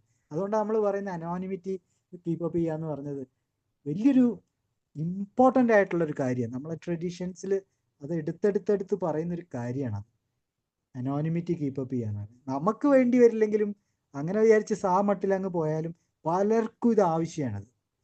പലർക്കും ആവശ്യമാണ് അവരുടെ അനാമധേയത്വം നഷ്ടപ്പെടാതെ കൊണ്ടു നടക്കുക എന്നുള്ളത് അത് നമ്മുടെ കൂടി ഉത്തരവാദിത്തമാണ്. ഈ പലരുടെയും അനാമധേയത്വം കൊണ്ടു നടക്കാനായിട്ട് അവർക്ക് തോന്നലുണ്ടെങ്കിൽ അത് നമ്മളെ ഉത്തരവാദിത്തമാണ്. അത് മെയിൻറ്റെയിൻ ചെയ്യുക, അത് രഹസ്യമായി സൂക്ഷിക്കുക എന്നുള്ളത്. അല്ലാതെ ഇവിടെ കണ്ട അവിടെ പോയി പറയലല്ല. അതല്ലേ നമ്മളെ മുറിക്കകത്തുനിന്ന് എന്ത് പറഞ്ഞാലും അത് അവിടെ തന്നെ കിടക്കും എന്നുള്ളത്, അത് പുറത്തേക്ക് പോവില്ല. അങ്ങനെയൊക്കെ അതൊക്കെയാണ് ഐഡിയൽ ആയിട്ടുള്ള ഗ്രൂപ്പിന്റെ ഫങ്ഷനിങ്. അപ്പൊ ഇതെല്ലാം നമ്മളെ ട്രഡീഷനിൽ കൂടി പറഞ്ഞു വരുന്നുണ്ട് ഈ കാര്യങ്ങൾ. അതാ എവിടെയോ ആരോ പറഞ്ഞു കേട്ടിട്ടുണ്ട്, ആൽക്കഹോളിക്സ് അനോണിമസിലെ 12 പടികൾ എന്ന് പറഞ്ഞാൽ വ്യക്തിപരമായിട്ടുള്ള എൻ്റെ മോചനത്തിന് വേണ്ടിയിട്ടുള്ള കാര്യങ്ങൾ. ഓക്കെ, എനിക്ക് മദ്യാസക്തിയിൽ നിന്നും വിട്ടു നിൽക്കാൻ വേണ്ടിയിട്ടുള്ള കാര്യങ്ങളാണ് 12 പടികൾ പറയുന്നത്. എന്നാൽ 12 പാരമ്പര്യങ്ങൾ പറയുന്നത് എന്താണ്? ആൽക്കഹോളിക്സ് അനോണിമസിനെ ആൽക്കഹോളിക്സിൽ നിന്നും രക്ഷപ്പെടുത്താനായിട്ടുള്ള കാര്യങ്ങളാണ് പാരമ്പര്യങ്ങൾ പറയുന്നത്. കാര്യം അന്നേ അറിയാം, നമ്മളെല്ലാം ഈ കുടിയന്മാരെ കയ്യിലേക്കാണ് ഈ സാധനം, നമ്മളത് കൊണ്ടു നടക്കുന്നത്. അപ്പൊ ഏത് സമയത്തും എന്തും സംഭവിക്കാന്നുള്ളത് അറിയാം. അപ്പം സംഘത്തെ രക്ഷിക്കാൻ വേണ്ടിയിട്ട് ഉണ്ടാക്കി വെച്ചിട്ടുള്ള ഈ ഗൈഡ് ലൈൻസ് ആണ് ഇതെല്ലാം. അതാണ് ട്രഡീഷൻസ് എന്ന് പറയുന്നത്. സംഘത്തെ മദ്യാസക്തനിൽ നിന്നും രക്ഷിക്കാനായിട്ടുള്ള ഗൈഡ് ലൈൻസ്. ഓക്കെ, അപ്പം നമ്മൾ പറഞ്ഞു വന്നത് ഇവിടെ ഇൻക്ലൂസീവ്നെസ് ആണുള്ളത്, അല്ലാതെ പിന്തള്ളുന്നില്ല, ഉൾക്കൊള്ളുന്നു മാത്രമേ ഉള്ളൂ. അങ്ങനെയുള്ളൊരു സംഘങ്ങളൊക്കെ വളരെ കുറവാന്നുള്ളതാണ്. അപ്പോൾ അതുകൊണ്ട് തന്നെ ഇവിടെ മറ്റൊരു കാര്യം ഉള്ളതെന്ന് വെച്ചാൽ ഒരു ആത്മീയമായൊരു സ്വാതന്ത്ര്യം എന്ന് പറഞ്ഞൊരു കാര്യം ഇവിടെ നടക്കുന്നുണ്ട്. അതെന്തുവാ അത്? ഈ അനോണിമിറ്റി തന്നെ, അനാമധേയത്വം തന്നെ ഒരു ആത്മീയമായിട്ടുള്ള നമ്മളെ ആത്മീയമായ അടിത്തറയാണ്. നമ്മൾ നേരത്തെ ഞാൻ പറഞ്ഞില്ല, അതുപോലെ വേറൊരു ആണ് ഓട്ടോണമി എന്ന് പറയുന്നത്. അതായത് തീരുമാനങ്ങൾ എടുക്കാനുള്ള സ്വാതന്ത്ര്യം. ഇത് വന്നു കയറുന്ന ആൾക്ക് അന്ന് തൊട്ട് തുടങ്ങുന്നുണ്ട് അയാളുടെ ഓട്ടോണമി. അയാളെ ആരും നിർബന്ധിക്കുന്നില്ല, അത് അയാൾക്ക് സ്വയം എടുക്കുന്ന തീരുമാനമാണ്. എനിക്കിതിൽ തുടരണോ, എനിക്ക് പുറത്തു പോകണോ, ദ ചോയ്സ് ഇസ് ഹിസ്. അയാളുടെയാണ് തീരുമാനം. നമ്മൾ ഒരു നിർബന്ധത്തിനും പോകുന്നില്ല, സ്വയം മനസ്സിലാക്കലാണത്. അല്ലാതെ ഇതിനകത്ത് നിൽക്കില്ല. നമ്മൾ പോയിട്ട് ഇട്ടോറോന്ന് പോയിട്ട് ഓടി ചെന്നിട്ട് എൻ്റെ മോനെ ഇതിനകത്ത് അങ്ങനെ നീ ഇത് ചെയ്തിട്ടില്ലെങ്കിൽ നിൽക്കാൻ പറ്റില്ല, അതില്ല, ഏത് മീറ്റിങ്ങിന് വരാതിരുന്നാൽ നീ പോയി കുടിച്ചു പോകും. ഇതെല്ലാം അവനവൻ നിശ്ചയിക്കുക, അവനവൻ തീരുമാനം എടുക്കുക, അവനവൻ പ്രാവർത്തികമാക്കുക. അത്രയേ ഉള്ളൂ. അതാണ് നമ്മൾ ഓട്ടോണമി കൊണ്ട് ഉദ്ദേശിക്കുന്നത്. അല്ലാണ്ട് അവൻ്റെ തീരുമാനം ഞാനല്ല പോയി എടുക്കുന്നത്, അത് അവൻ തന്നെ എടുക്കട്ടെ. പിന്നെ നമ്മളെ ഫോക്കസ് എന്തിലേക്കാണ്, നമ്മൾ എങ്ങോട്ടേക്കാണ് നമ്മുടെ ഊന്നൽ, ഏകാഗ്രത എല്ലാം ചെല്ലുന്നത്? റിക്കവറിയിലേക്കാണ്, മോചനത്തിലേക്കാണ്, മറ്റൊരു മദ്യാസക്തനെ സഹായിക്കുന്നതിലേക്കാണ്. ഈ 2 കാര്യത്തിലേക്കാണ് നമ്മളെ ആ ഫോക്കസ് പോകേണ്ടത്. അതുകൊണ്ടൊക്കെ തന്നെയാണ് നമ്മൾ പറയുന്നത് ഇത് സിമ്പിളാണ്, യെറ്റ് സിമ്പിൾ ആണെങ്കിലും ഇത് ശക്തമാണ്. Simple yet powerful. ലളിതമാണ് എന്നാൽ അതിശക്തവുമാണ്. കാരണം അതിശക്തമായിട്ടില്ലെങ്കിൽ നടക്കില്ല എന്ന് നമുക്കറിയാം. നമ്മൾ ആരോടാ പയറ്റുന്നേ? ആസക്തി എന്ന് പറയുന്ന ശക്തനായ ശത്രുവിനെയാണ് നമ്മൾ ഇപ്പം താത്തി ഇവിടെ വെച്ചിരിക്കുന്നത്. അവൻ ഏത് സമയം പൊന്തി വരും നമുക്കറിയാം. ആ ജാഗ്രത പുലർത്താനായിട്ടുള്ള എല്ലാ കോപ്പുകളും സപ്ലൈ ചെയ്യുന്ന ആൽക്കഹോളിക്സ് അനോണിമസ്. ആ ജാഗ്രത സദാ നേരവും നമ്മൾ കൊണ്ടു നടക്കേണ്ടത് ആ ജാഗ്രതയാണ്. ഏത് സമയത്തും തെറ്റിപ്പോവാം, വഴുതി വീഴാം. ആ ഒരു ജാഗ്രതയാണ് നമ്മൾക്ക് തന്നുകൊണ്ടിരിക്കുന്നത്. അപ്പം അതുകൊണ്ട് തന്നെയാണ് നമ്മൾ ഇത് നശിക്കാതെ കൊണ്ടു നടക്കണമെന്ന് എല്ലാവരിലും ആഗ്രഹമുള്ളത്. കാരണം എൻ്റെ നിലനിൽപ്പാണ്, അത് മാത്രമാണോ? എൻ്റെ മാത്രം നിലനിൽപ്പാണോ? എൻ്റെ കൂടെയുള്ളവരുടെ എല്ലാം നിലനിൽപ്പാണ്, അത് മാത്രമാണോ? അല്ല. നാളെ ഇതിലേക്ക് പ്രവേശിക്കേണ്ടവരുടെ കൂടെ നിലനിൽപ്പ് അവിടെയുണ്ട്. നമ്മൾ ഇപ്പം നമ്മളെ കാര്യം മാത്രമല്ലല്ലോ നോക്കുന്നത്, നമ്മൾ ഫ്യൂച്ചറിസ്റ്റിക് ആണ് ആക്ച്വലി. നമ്മൾ പറയും 1 day at a time എന്നൊക്കെ പറയുമെങ്കിലും അത് നമ്മളെ മോചനമായിട്ട് ബന്ധപ്പെട്ട, നമ്മളെ റിക്കവറി ആയിട്ട് ബന്ധപ്പെട്ടിട്ടുള്ള കാര്യങ്ങളാണ്. പക്ഷേ എയിലേക്ക് കടന്നു വരാനുള്ള ആൾക്കാർക്ക് ഇങ്ങനെ ഒരു വാതിൽ അവിടെ വേണം, ഒരു മുറി വേണം, അത് തുറന്നിരിക്കണം എപ്പോഴും. അതിന് നമ്മൾ വേണ്ട സജ്ജീകരണങ്ങളെല്ലാം ഉണ്ടാക്കി വെക്കണം. ഇത് പോയാൽ പോയില്ലേ.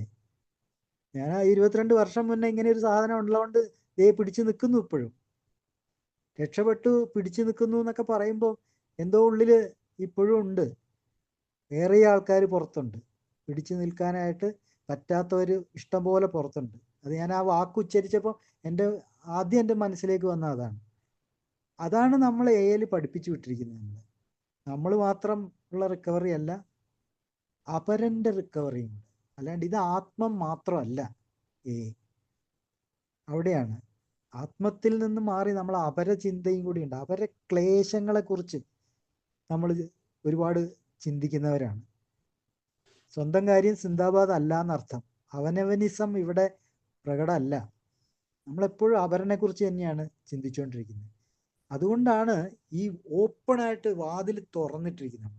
നമ്മൾ പറയില്ലേ, ആ ഓപ്പൺനെസ് ഇല്ലെങ്കിൽ അപരന് കയറി വരാനും അവനൊരു കസേര കൊടുക്കാനും ഒക്കെ ഉള്ള സാഹചര്യം വേണ്ടേ? അതാണല്ലോ നമ്മൾ പൊതു മണ്ഡലത്തിൽ, പബ്ലിക് സ്ഫിയറിൽ പല സംഘങ്ങളിലും ഇല്ലാത്തൊരു കാര്യം അതാണ്. അവിടെ എല്ലാം കിടക്കുന്നത് എന്താ? അപരവിദ്വേഷമാണ് കിടക്കുന്നത്. നമ്മളെ സംബന്ധിച്ച് എന്താ? നമ്മൾ അപരൻ്റെ ക്ലേശങ്ങൾ മനസ്സിലാക്കി പ്രവർത്തിക്കുക. നമ്മൾ കൈ കൊടുക്കുന്നവരാണ്, നമ്മൾ കൂട്ടിപ്പിടിച്ച് നിൽക്കുന്നവരാണ്, ചേർത്ത് പിടിച്ച് നിർത്തുന്നവരാണ്. That's A different. അതൊരു ചില്ലറ ഡിഫറൻസ് അല്ല. പ്രത്യേകിച്ചും മാറിക്കൊണ്ടിരിക്കുന്ന പൊതുസമൂഹത്തിൽ ഒരു ഏകാരൻ എന്ന് പറഞ്ഞു കഴിഞ്ഞാൽ ജെമ്മാണ്, യാതൊരു സംശയമില്ല. എനിക്കതിൽ ഒരു സംശയമില്ല.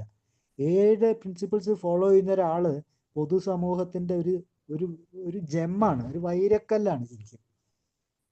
പണ്ട് ആരോ മീറ്റിംഗ് ഹാളിൽ പറഞ്ഞൊരു തമാശയുണ്ട്. എടാ, ഒരു കാലം വരുവടാ, ഒരു പെണ്ണെടുക്കാനായിട്ട് ഏക്കാരനുള്ള വീട്ടിലേക്ക്, ആനയുള്ള വീട്ടിലേക്ക് പണ്ട് പൊയ്ക്കൊണ്ടിരുന്നത് പോലെ ഒരു കാലം വരും.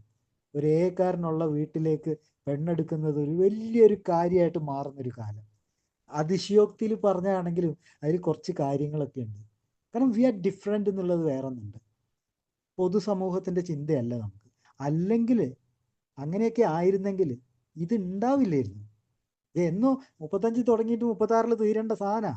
എന്തുകൊണ്ട് 2026 ഫങ്ഷൻ ചെയ്യുന്നു എന്ന് മാത്രമല്ല, പടർന്ന് പന്തലിച്ച് 191 രാജ്യങ്ങളിൽ 25 ലക്ഷം ആൾക്കാർ എന്തുകൊണ്ട് ഫങ്ഷൻ ചെയ്യുന്നു? എന്തുകൊണ്ട് വീണ്ടും വളർന്നുകൊണ്ടിരിക്കുന്നു? മെല്ലെയാണെങ്കിലും വളർന്നുകൊണ്ടായിരിക്കുന്നത്. ദാറ്റ് ഈസ് ബിക്കോസ് യുണീക്കാണ്. മറ്റ് സംഘങ്ങളിൽ നിന്നും വ്യത്യസ്തമായിട്ടുള്ള പല കാര്യങ്ങളും ഇവിടെ ഉണ്ട്. അല്ലെങ്കിൽ നമ്മളെ ഇന്നത്തെ ഈ വിഷയത്തിലെ കാര്യം തന്നെ വരില്ല. It's just a desire to stop drinking. എനിക്ക് കഴിക്കേണ്ട എന്നുള്ള ഒരു ആഗ്രഹം വരുമ്പോഴേക്കും ഇവിടെ വാതിലുകൾ തുറന്നു കിടക്കുന്നുണ്ട്. യു ആർ വെൽക്കം എന്ന് പറഞ്ഞ് നിൽക്കുന്നുണ്ട്. നിങ്ങളൊരു മീറ്റിംഗ് ഹാളിലേക്ക് കയറി വരുന്ന ഒരു പുതുമക്കാരനെ എങ്ങനെ സ്വീകരിക്കണം എന്നറിയുന്ന ആൾക്കാരാണ് അവിടെ ഉള്ളത്. ഇന്നേ വരെ ഇങ്ങനത്തെ ഒരു സ്വീകരണം വേറെ ഒരു സ്ഥലത്തൊന്നും കിട്ടാത്ത, എനിക്ക് കിട്ടിയിട്ടില്ല ഇതുവരെ. അതുകൊണ്ട് ഞാൻ എൻ്റെ സ്വന്തം അനുഭവമായി പറയുന്നത്. ഒരു ആദ്യ മീറ്റിങ്ങുകളിലൊക്കെ പോകുന്ന സമയത്ത് ലഭിച്ചിട്ടുള്ള ഒരു സ്വീകരണം ഉണ്ടല്ലോ, സ്വന്തം പോലെ. എൻ്റെ കുടുംബക്കാർ പോലും എന്നെ അങ്ങനെ നോക്കിയിട്ടില്ല. ഉള്ള കാര്യം പറയാം, എൻ്റെ അപ്പനും അമ്മയും എൻ്റെ കെട്ടിയോട് പോലും അത്രയും കരുതലോടുകൂടി സ്നേഹത്തോടുകൂടി എന്നെ നോക്കിയിട്ടില്ല. കാര്യം അറിയാവേ, കഷ്ടപ്പാട് എന്താണെന്ന് അറിഞ്ഞവരാണ് അപ്പുറത്ത് നിൽക്കുന്നത്. ഇതിൻ്റെ അങ്ങേയറ്റം കണ്ട ആൾക്കാരാ. അവനറിയാം ഞാൻ കഷ്ടപ്പെട്ട എത്രത്തോളം ഉണ്ടെന്ന്. അതുകൊണ്ടല്ലേ നമ്മൾ ഈ ഫൈസ് അഹമ്മദ് ഫൈസിൻ്റെ ആ കവിത എത്ര ഇതാണെന്ന് ഞാൻ എൻ്റെ കെട്ടികളോട് എപ്പോഴും പറയുന്ന കാര്യമാണ്. ഞാൻ കുടിച്ച മദ്യത്തിൻ്റെ കണക്ക് നിന്റെ കയ്യിലുണ്ട് കൃത്യമായിട്ടും, ഞാൻ കുടിച്ച കണ്ണീരിൻ്റെ കണക്ക് നിന്റെ കയ്യിലില്ല. ഞാൻ കുടിച്ച മദ്യത്തിൻ്റെ കണക്ക് കൃത്യമായിട്ട് നിന്റെ കയ്യിലുണ്ട്, ഞാൻ കുടിച്ച കണ്ണുനീരിൻ്റെ കണക്ക് നിനക്ക് ഒരു കാലത്തും എടുക്കാനും പറ്റില്ല. C, that's A difference. ഇത് മറ്റേ പേർഷ്യൻ കവി ഫൈസ് അഹമ്മദ് ഫൈസ് എന്ന് പറഞ്ഞ ആളുടെ ഒരു കപ്ലറ്റാണ്, ഒരു 2 വരി കവിതയാണ്. എത്ര കറക്റ്റാണ്. എനിക്ക് വേണ്ടി അയാൾ എഴുതിയ പോലെ എനിക്ക് തോന്നി. അപ്പോൾ ഇതാണ് പറയുന്നത്, അവിടെയാണ് ഇതിൻ്റെ റെലവൻസ്, പ്രസക്തിയൊക്കെ കിടക്കുന്നത്. പുതുതായിട്ട് വരുന്ന ആൾക്കാരെ എങ്ങനെ സ്വീകരിക്കണം എന്നുള്ളത് ഏലുള്ളത് ആൾക്കാരെ പോലെ മറ്റാർക്കും അറിയില്ല. നമുക്കൊരു ഒരു ഒരു അസറ്റാണ്.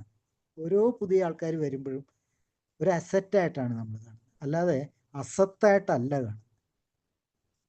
അതാണ് ഡിഫറൻസ് കിടക്കുന്നത്.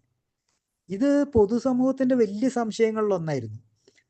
എങ്ങനെയാണ് ഈ ആൽക്കഹോളിക്സ് അനോണിമസ് എന്തുകൊണ്ടാണ് ഒരു സമൂഹമായി പ്രവർത്തിക്കുന്നത്? ഇതൊരു ചോദ്യമായിരുന്നു, അവരുടെ ഒരു ചോദ്യചിഹ്നമായിരുന്നു. കാര്യം ഇത് ആരാത് ചോദിക്കുന്നതെന്ന് വെച്ചാൽ ഈ മനുഷ്യബന്ധങ്ങളുടെ പറ്റിയൊക്കെ വലിയ പഠനം നടത്തുന്ന ആൾക്കാരുടെ അത്ഭുതങ്ങളിൽ ഒന്നാണ് ആൽക്കഹോളിക്സ് അനോണിമസ് എങ്ങനെ പ്രവർത്തിക്കുന്നു എന്നുള്ളത്. ഈ ഹ്യൂമൻ റിസോഴ്സ് ഡെവലപ്മെൻറ്റ് HRD എന്നൊക്കെ നമ്മൾ പറയില്ലേ, അതിലേക്ക് എക്സ്പേർട്സിൻ്റെ വലിയൊരു പ്രഹേളികയാണ് എങ്ങനെയാണ് ആൽക്കഹോളിക്സ് അനോണിമസ് ഒരു പുറത്തുനിന്ന് കണ്ടു കഴിഞ്ഞാൽ ഒരു കെട്ടുറപ്പുമില്ലാത്ത രീതിയിലുള്ള സംഘടന. ഇവിടെ പ്രസിഡന്റ് ഇല്ല, സെക്രട്ടറി ഇല്ല, അതില്ല, ഒന്നുമില്ല, അങ്ങനത്തെ ഒന്നുമില്ല. എന്നിട്ട് ഇവർ എത്ര ഭംഗിയായിട്ട് പ്രവർത്തിക്കുന്നു. ഇത് ആ എക്സ്പേർട്സിനൊക്കെ വലിയ അത്ഭുതം തോന്നിയൊരു കാര്യമാണ്. ഇവിടെ ആൽക്കഹോളിക്സ് അനോണിമസിനകത്താണെങ്കിൽ ഒരംഗത്തിന് മറ്റൊരംഗത്തിൻ്റെ മേലെ ഒരധികാരവും ഇല്ല എന്നുള്ളതാണ് വാസ്തവം. ഒരധികാരവും ഇല്ല. അവിടെയാണ് നമ്മൾ പറയുന്ന ഓട്ടോണമി എന്ന് പറയുന്ന, ഫ്രീഡം എന്ന് പറയുന്ന വാക്കുകൾക്കൊക്കെ പ്രസക്തി കിട്ടുന്നത്. അല്ലാതെ ഇതിവിടെ നമ്മളൊരു ഭരണകൂടം പോലെയൊന്നും അല്ലല്ലോ ഇത്. അങ്ങനത്തെ ഒന്നും ഏല് കാണാൻ കിട്ടില്ല. എന്നിട്ടും എന്തൊരു കെട്ടുറപ്പാണെന്ന് ആലോചിച്ച് നോക്കൂ. അയവുണ്ട്, ഒരുപാട് അയവുകളുണ്ട്. അയവുകൾ ഉണ്ടായിട്ടും ഈ കെട്ടുറപ്പും ഈ ശക്തിയും ഉണ്ട്. അതാണ് ആ വിരോധാഭാസം എന്ന് വേണമെങ്കിൽ പറയാം. അത് കോൺട്രഡിക്ടറി ആയിട്ടാ പുറത്തുനിന്ന് നോക്കുന്ന ഒരാൾക്ക് തോന്നുള്ളൂ. ഒരേ സമയത്ത് ലൂസായിട്ടുള്ള സ്ട്രക്ചറുള്ള, അതായത് അയഞ്ഞ ഒരു ഘടനാരൂപമുള്ള ഒരു സംഘത്തിന് എങ്ങനെ ഇത്രമാത്രം ശക്തമായിട്ട് നിൽക്കാൻ പറ്റും? അതൊക്കെയാണ് നമ്മുടെ ട്രഡീഷൻസ് ഉണ്ടാക്കിയെടുക്കുന്ന കുറേ കാര്യങ്ങൾ. അതെല്ലാമായിട്ട് ബന്ധപ്പെട്ട് കിടക്കുന്നത്. അല്ലെങ്കിൽ നമുക്ക് ഈ 12 പടികൾ മാത്രം മതിയായിരുന്നല്ലോ. നമുക്ക് ഈ ട്രഡീഷൻസ്, 12 പാരമ്പര്യങ്ങൾ, അതിൻ്റെ ഒരു കാര്യമില്ല എന്നൊക്കെ വേണമെങ്കിൽ പറയാം. പക്ഷെ അതാണ് നിർത്തുന്നത്, അതാണ് സ്ട്രക്ചറിൻ്റെ ഒരു ശക്തി എന്ന് പറയുന്നത്.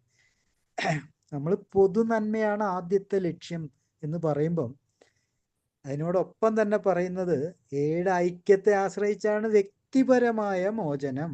എൻ്റെയും നിങ്ങളുടെയും ഒക്കെ മോചനം കിടക്കുന്നത് ഐക്യത്തെ ആശ്രയിച്ചിട്ടാണ്. അതിവിടെ ഒരുപാട് വ്യക്തി സ്വാതന്ത്ര്യമുണ്ട്. ആ അനുഭവം നമുക്കൊക്കെ അനുഭവമുള്ള വ്യക്തി സ്വാതന്ത്ര്യം ഒരുപാടുണ്ട്. പക്ഷേ എന്നിട്ടും ശക്തമായ ഐക്യവും നിലനിൽക്കുന്നുണ്ട്. ഇതും ഒരു കോൺട്രഡിക്ഷനാണ്, ഇതൊരു വൈരുദ്ധ്യമാണ്. ഒരേ സമയത്ത് ഇത്രമാത്രം വ്യക്തി സ്വാതന്ത്ര്യം ഉണ്ടായിട്ടും അതുപോലെ തന്നെ ശക്തമായിട്ട് ഐക്യവും നിലനിൽക്കുക എന്ന് പറഞ്ഞു. കാരണം എൻ്റെ വ്യക്തി സ്വാതന്ത്ര്യം എന്ന് പറഞ്ഞാൽ ഇതെങ്ങനെയല്ല അങ്ങനെ എന്നൊക്കെ പറയാൻ ഉള്ളൊരു സ്വാതന്ത്ര്യമൊക്കെ ഉണ്ടല്ലോ. അത് ശരിയല്ല, നമ്മൾ ഇങ്ങനെയല്ല ചെയ്യേണ്ടത്, പ്രാർത്ഥന അവസാനം മാത്രം ചൊല്ലിയാൽ മതി, ആദ്യം ചൊല്ലണ്ട, ഇങ്ങനെയൊക്കെ ഓരോ വ്യക്തികൾക്കും പറയാൻ അധികാരമൊക്കെ ഉണ്ട്. പക്ഷേ അങ്ങനെ ആരും ഇന്നേ വരെ ഞാൻ ഒരു ഗ്രൂപ്പിലും പറഞ്ഞു കേട്ടിട്ടില്ല. നമുക്ക് വേണമെങ്കിൽ പറയാം ഗ്രൂപ്പുകൾക്ക് ഓട്ടോണമി ഉണ്ട്, അവരുടേതായ സ്വയംഭരണാവകാശമുണ്ട് എന്നൊക്കെ പറയാമെങ്കിലും അവിടെ എന്താ പ്രവർത്തിക്കുന്നത്? അവിടെ പ്രവർത്തിക്കുന്നത് ആസ് എ ഹോൾ. അങ്ങനെയാണ് നമ്മൾ കാണുന്നത്. ഒരു മൊത്തത്തിലാണ് നമ്മൾ കാണുന്നത്.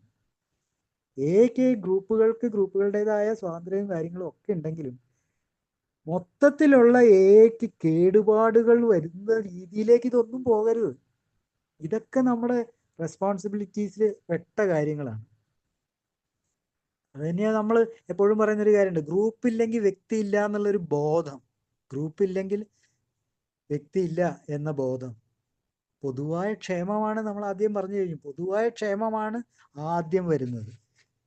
ഫസ്റ്റ് തിങ്സ് ഫസ്റ്റ് എന്നുള്ളതിൽ പൊതുവായ ക്ഷേമം വരുന്നുണ്ട്. അപ്പോൾ അത്രയും കാര്യം മരിച്ചു, സോറി. അപ്പം നമ്മൾ ഇങ്ങനെയൊന്ന് വിലയിരുത്താം. അതായത് നമ്മൾ പറഞ്ഞ കുടി നിർത്താനുള്ള ആഗ്രഹം മാത്രമാണ് അതിൽ ചേരാനുള്ള ഒരേ ഒരു യോഗ്യത എന്ന് പറയുന്നത് തന്നെ അതൊരു വിശദമായൊരു പ്രസ്താവനയാണ്. എന്താ പറയുക, സ്വീപ്പിംഗ് സ്റ്റേറ്റ്മെന്റ് എന്ന് പറയാം. വിശദമായൊരു പ്രസ്താവന തന്നെയാണത്. ആ പ്രസ്താവനയിലൂടെ വലിയൊരു സാധ്യതയാണ് നമ്മൾ തുറന്നിടുന്നത്. ആർക്കും വരാം, കുടി നിർത്താനുള്ള ആഗ്രഹം മാത്രം മതി. ആ സാധ്യതയാണ് പുതുമക്കാരനെ നമ്മളിലേക്ക് എത്തിക്കുന്നത്, നമ്മളിലോട്ട് അടുപ്പിക്കുന്നത്, നമ്മളിൽ ഇഷ്ടം തോന്നിപ്പിക്കുന്നത്, നമ്മുടെ കൂടെ നടക്കാനായിട്ട് അവന് ഇഷ്ടം വരുന്നത്, അവൻ്റെ റിക്കവറി, അവൻ്റെ മോചനം ഇതിൽ കൂടിയാണ് ഉള്ളതെന്നുള്ളതിനെ പറ്റിയിട്ടൊരു വിശ്വാസം അവൻ്റെ തലയിൽ കയറി പോകുന്നത്. നമ്മൾ തുറസ്സുകളിലേക്കാണ് ആനയിക്കുന്നത് ഈ പുതുതായിട്ട് വരുന്നൊരു മദ്യാസക്തന്, അല്ലാണ്ട് ഇടുങ്ങിയ സ്ഥലങ്ങളിലേക്കല്ല. നമ്മൾ ഓപ്പൺനെസ് ആണല്ലോ, നമ്മൾ പറയില്ലേ ഓപ്പൺനെസ് നമുക്ക് അത്യാവശ്യം വേണ്ട ഒരു കാര്യമാണെന്ന് പറയും. അതൊരു തുറസ്സാണ്, ഒരു തുറന്നു കിടക്കുന്ന ഒരു ഒരു പ്രതലാണത്. അപ്പൊ തുറസ്സുകളിലേക്ക് ആനയിച്ച് കൊണ്ടുപോവുക, അല്ലാണ്ട് അടച്ചു പൂട്ടലോ കാര്യങ്ങളോ ഇല്ല തന്നെ. ആരുടെയും ഈ ഇടുങ്ങിയ മനസ്സുള്ള ആൾക്കാരാണെങ്കിൽ പോലും ഏല് വന്ന് ഇതിനകത്തൂടെ കുറച്ച് സഞ്ചരിക്കുന്ന സമയത്ത് അവൻ്റെ ആ ഇടുക്കൊക്കെ അങ്ങ് മാറുക, അവന് ഓപ്പൺ ആവുകയാണ്, തുറക്കാൻ പഠിക്കുക. ഇത്രയും നമ്മൾ തന്നെ നോക്കിയാൽ നമ്മുടെ തന്നെ ഏലുള്ള സുഹൃത്തുക്കൾ ചിലർ, എല്ലാവരും ഒരേപോലെ ഒന്നും ആയിരിക്കണമല്ല. അപ്പോൾ അവർ ചിലപ്പം ഈ വിട്ടുകൊടുക്കാനും ഒക്കെ ബുദ്ധിമുട്ടുള്ളവരുണ്ടാവും. ഈവൻ സംസാരിക്കാൻ പോലും ബുദ്ധിമുട്ടുള്ള ആൾ. എനിക്കറിയാം, ഏല് വരാൻ തുടങ്ങിയിട്ട് 1 കൊല്ലം കഴിഞ്ഞതിന് ശേഷം ഷെയറിങ് കാര്യമായിട്ട് പോകുന്നത്. അതുവരെ ഞാൻ എൻ്റെ പേര് പറയും, ഞാനിതാണ് പേര്, ഇതാണ് ഇപ്പം കുടിച്ചിട്ട് ഇത്ര ദിവസമായി എന്നൊക്കെ പറയുമെന്നല്ലാതെ വേറെ ഒരു ഷെയറിങ് നടത്താതിരിക്കുന്ന ആൾക്കാർ എത്രയോ പേരുണ്ട് നമ്മളെ മീറ്റിംഗ് ഹാളിലൊക്കെ നമുക്ക് എപ്പോഴും കാണാൻ പറ്റും. ഇതെന്നൊക്കെ പറഞ്ഞാൽ ഇത് മാറുന്നുണ്ട് എന്നുള്ളതാണ്. കുറച്ച് കഴിയുമ്പോൾ അതും മാറും. അത് അവരുടെ ബേസിക് നേച്ചറായിട്ട് കൂട്ടിയാണ്. അടിസ്ഥാന സ്വഭാവങ്ങളിലൊന്നാണ് ഈ തുറക്കാനുള്ള ഒരു വിമുഖത. അതൊക്കെ മാറി മാറി വരുന്നു. അവർ പിന്നെ വാചാലരാകുന്നു, അവരുടെ അനുഭവങ്ങൾ, അവർ ശക്തി പ്രതീക്ഷ എല്ലാം അവർ തുറന്നു പറയുന്നു എന്നുള്ള രീതിയിലേക്ക്. അതാണ് ഗ്രോത്ത്, വളർച്ച എന്ന് നമ്മൾ പറയുന്നത്. ഇവിടെ ഉൾക്കൊള്ളൽ മാത്രമേ നടക്കുന്നുള്ളൂ, പിന്തള്ളൽ നടക്കുന്നില്ല. അതാണ് മറ്റൊരു കാര്യം നമ്മൾ ഇന്ന് പറഞ്ഞിട്ടുള്ളത്. ഈ കൂട്ടിച്ചേർക്കലും കൂട്ടിപ്പിടിക്കലും അതിനെല്ലാം അപ്പുറത്തേക്ക് കൂടപ്പിറപ്പുകൾ ആവുക എന്നുള്ളൊരു സാധനം കൂടിയുണ്ട് ഇതിനകത്ത്. അത് നമ്മൾ ഫ്രറ്റേണിറ്റി എന്ന് പറയുന്നില്ലേ, ആ വാക്ക് ഇപ്പം പുതിയ കാലത്ത് ഫ്രറ്റേണിറ്റി എന്ന് പറയുന്നത് ഒരു അതിനകത്ത് ഒരു സ്ത്രീ വിരുദ്ധത ഉണ്ട് എന്നൊക്കെ വേണമെങ്കിൽ പറയാം. ഫ്രറ്റേണൽ എന്ന് പറയുന്ന ഒരു ബ്രദർഹുഡാണ്. ആ ഒരു ബ്രദർഹുഡ് ഏതിനകത്ത് കൃത്യമായിട്ട് സംഭവിക്കുന്നുണ്ട് എന്നുള്ള ഒരു കാര്യം കൂടെ പറഞ്ഞിട്ട് നമുക്ക് നിർത്താം. അതായത് ഈ പാരമ്പര്യങ്ങൾ, മൂന്നാമത്തെ പാരമ്പര്യത്തെക്കുറിച്ചാണ് നമ്മൾ ഊന്നൽ കൊടുത്തിട്ടുള്ളത്. പാരമ്പര്യങ്ങളെ പറ്റി ജനറലായിട്ട് പറഞ്ഞിട്ടുണ്ട്. ഇതിനൊരു പരിശോധന സഹായി എന്നുള്ള നിലയിൽ, പാരമ്പര്യങ്ങൾക്കൊരു പരിശോധന സഹായി എന്നുള്ള നിലയിൽ, പിന്നെ നമ്മുടെ ഗ്രേപ്പ് വൈൻ എന്ന് പറയുന്നത് എയുടെ ഒരു മുഖപുസ്തകമാണ്. അതിൽ കുറെ കൊല്ലം മുന്നേ 1971 വന്നുകൊണ്ടിരുന്ന ഒരു ചോദ്യവലിയുണ്ട്. അത് രസമുള്ള സാധനമാണ്. എന്നുവെച്ചാൽ അതിനകത്തൊരു വിമർശനവും എല്ലാം കടന്നു വരുന്നുണ്ട്. ഞാൻ എങ്ങനെയുള്ള ആളാണ്, അത് ഞാൻ വായിക്കാം, അപ്പം മനസ്സിലാവും പെട്ടെന്ന്. കാരണം ഇത് പല ഗ്രൂപ്പുകളിലും വളരെ വിപുലമായി ചർച്ചയ്ക്ക് ഇടുന്ന കാര്യങ്ങളാണ് അതൊക്കെ. നമ്മളിങ്ങോട്ട് അത്രയധികം കാണാറില്ല. എന്നാലും ഈ ചോദ്യവലി ഈ ക്വസ്റ്റ്യനെയർ പല ഗ്രൂപ്പുകളിലും ഒരുപാട് ഉപകാരം ചെയ്യുന്നൊരു കാര്യമാണ്. അന്നു മുതലേ, ഈ 71 തൊട്ടേ അത് പ്രാബല്യത്തിലുള്ളതാണ്. അതായത് ഇതുകൊണ്ടുള്ള ഗുണം എന്ന് വെച്ചാൽ നമ്മൾ പറയുന്നതും നമ്മൾ പ്രവർത്തിക്കുന്നതും കഴിയാവുന്നതും ഒന്നായിരിക്കാൻ ഇത് നമ്മെ സഹായിക്കുന്നു എന്നുള്ളതാണ്. ഇടയ്ക്കിടയ്ക്കുള്ള നമ്മളെ ഈ സ്വയം വിമർശനം ഒക്കെ ചെയ്യുമ്പോഴേ ഈ ചൊല്ലും ചെയ്തിയൊക്കെ ഒന്നായി മാറുള്ളൂ. അല്ലെങ്കിൽ പറച്ചിൽ വേറെയും ചെയ്യുന്നത് വേറെ ആയിരിക്കും. അല്ലെങ്കിൽ 1 മണിക്കൂർ എയുടെ മീറ്റിങ്ങിന് പോയി ഇരിക്കുമ്പോൾ നല്ല കുട്ടപ്പനായിരിക്കും, വീട്ടിലെത്തിക്കഴിഞ്ഞാൽ പഴയ സ്വഭാവങ്ങളെല്ലാം പ്രദർശിപ്പിക്കാനും തുടങ്ങും. അപ്പോൾ അതൊക്കെ ഇല്ലാതാക്കാൻ വേണ്ടിയിട്ടാണ് നമ്മളിങ്ങനെ സ്വയം എപ്പോഴും ചോദിച്ചുകൊണ്ടിരിക്കുന്നത്. നമ്മൾ നമ്മളോട് തന്നെ ചോദിച്ചുകൊണ്ടിരിക്കുന്നു, നമ്മൾ നമ്മളെ തന്നെ വിമർശിച്ചുകൊണ്ടിരിക്കുന്നു. അപ്പോൾ അതിൽ ഒന്നാമത്തൊരു ക്വസ്റ്റ്യനെയറിൽ ഒന്നാമത്തെ കാര്യം ഇതാണ്: ചില നവാഗതരെ കുറിച്ച് മുൻവിധി കൽപ്പിക്കാറുണ്ടോ? അതായത് ഏയ് ഈ ചെറുക്കൻ ശരിയാവില്ല, അവനൊരു കാലത്തും നന്നാവില്ല, അവൻ്റെ കണ്ടാലറിയാം, അവൻ്റെ മുഖം കണ്ടാലറിയാം. ഇതൊക്കെ ഞാനിത് ഒരുപാട് കേട്ട ആളാണ്. ഞാൻ അതിൽ വന്ന സമയത്ത് എന്ത് ചെയ്യാൻ, എൻ്റെ ഒരു സ്വഭാവ രീതികളും കാര്യങ്ങളും ഒക്കെ എന്തിനേയും ചോദ്യം ചെയ്തുകൊണ്ടിരിക്കുക എന്നല്ല, സംശയങ്ങളുടെ ഒരു കൂമ്പാരം.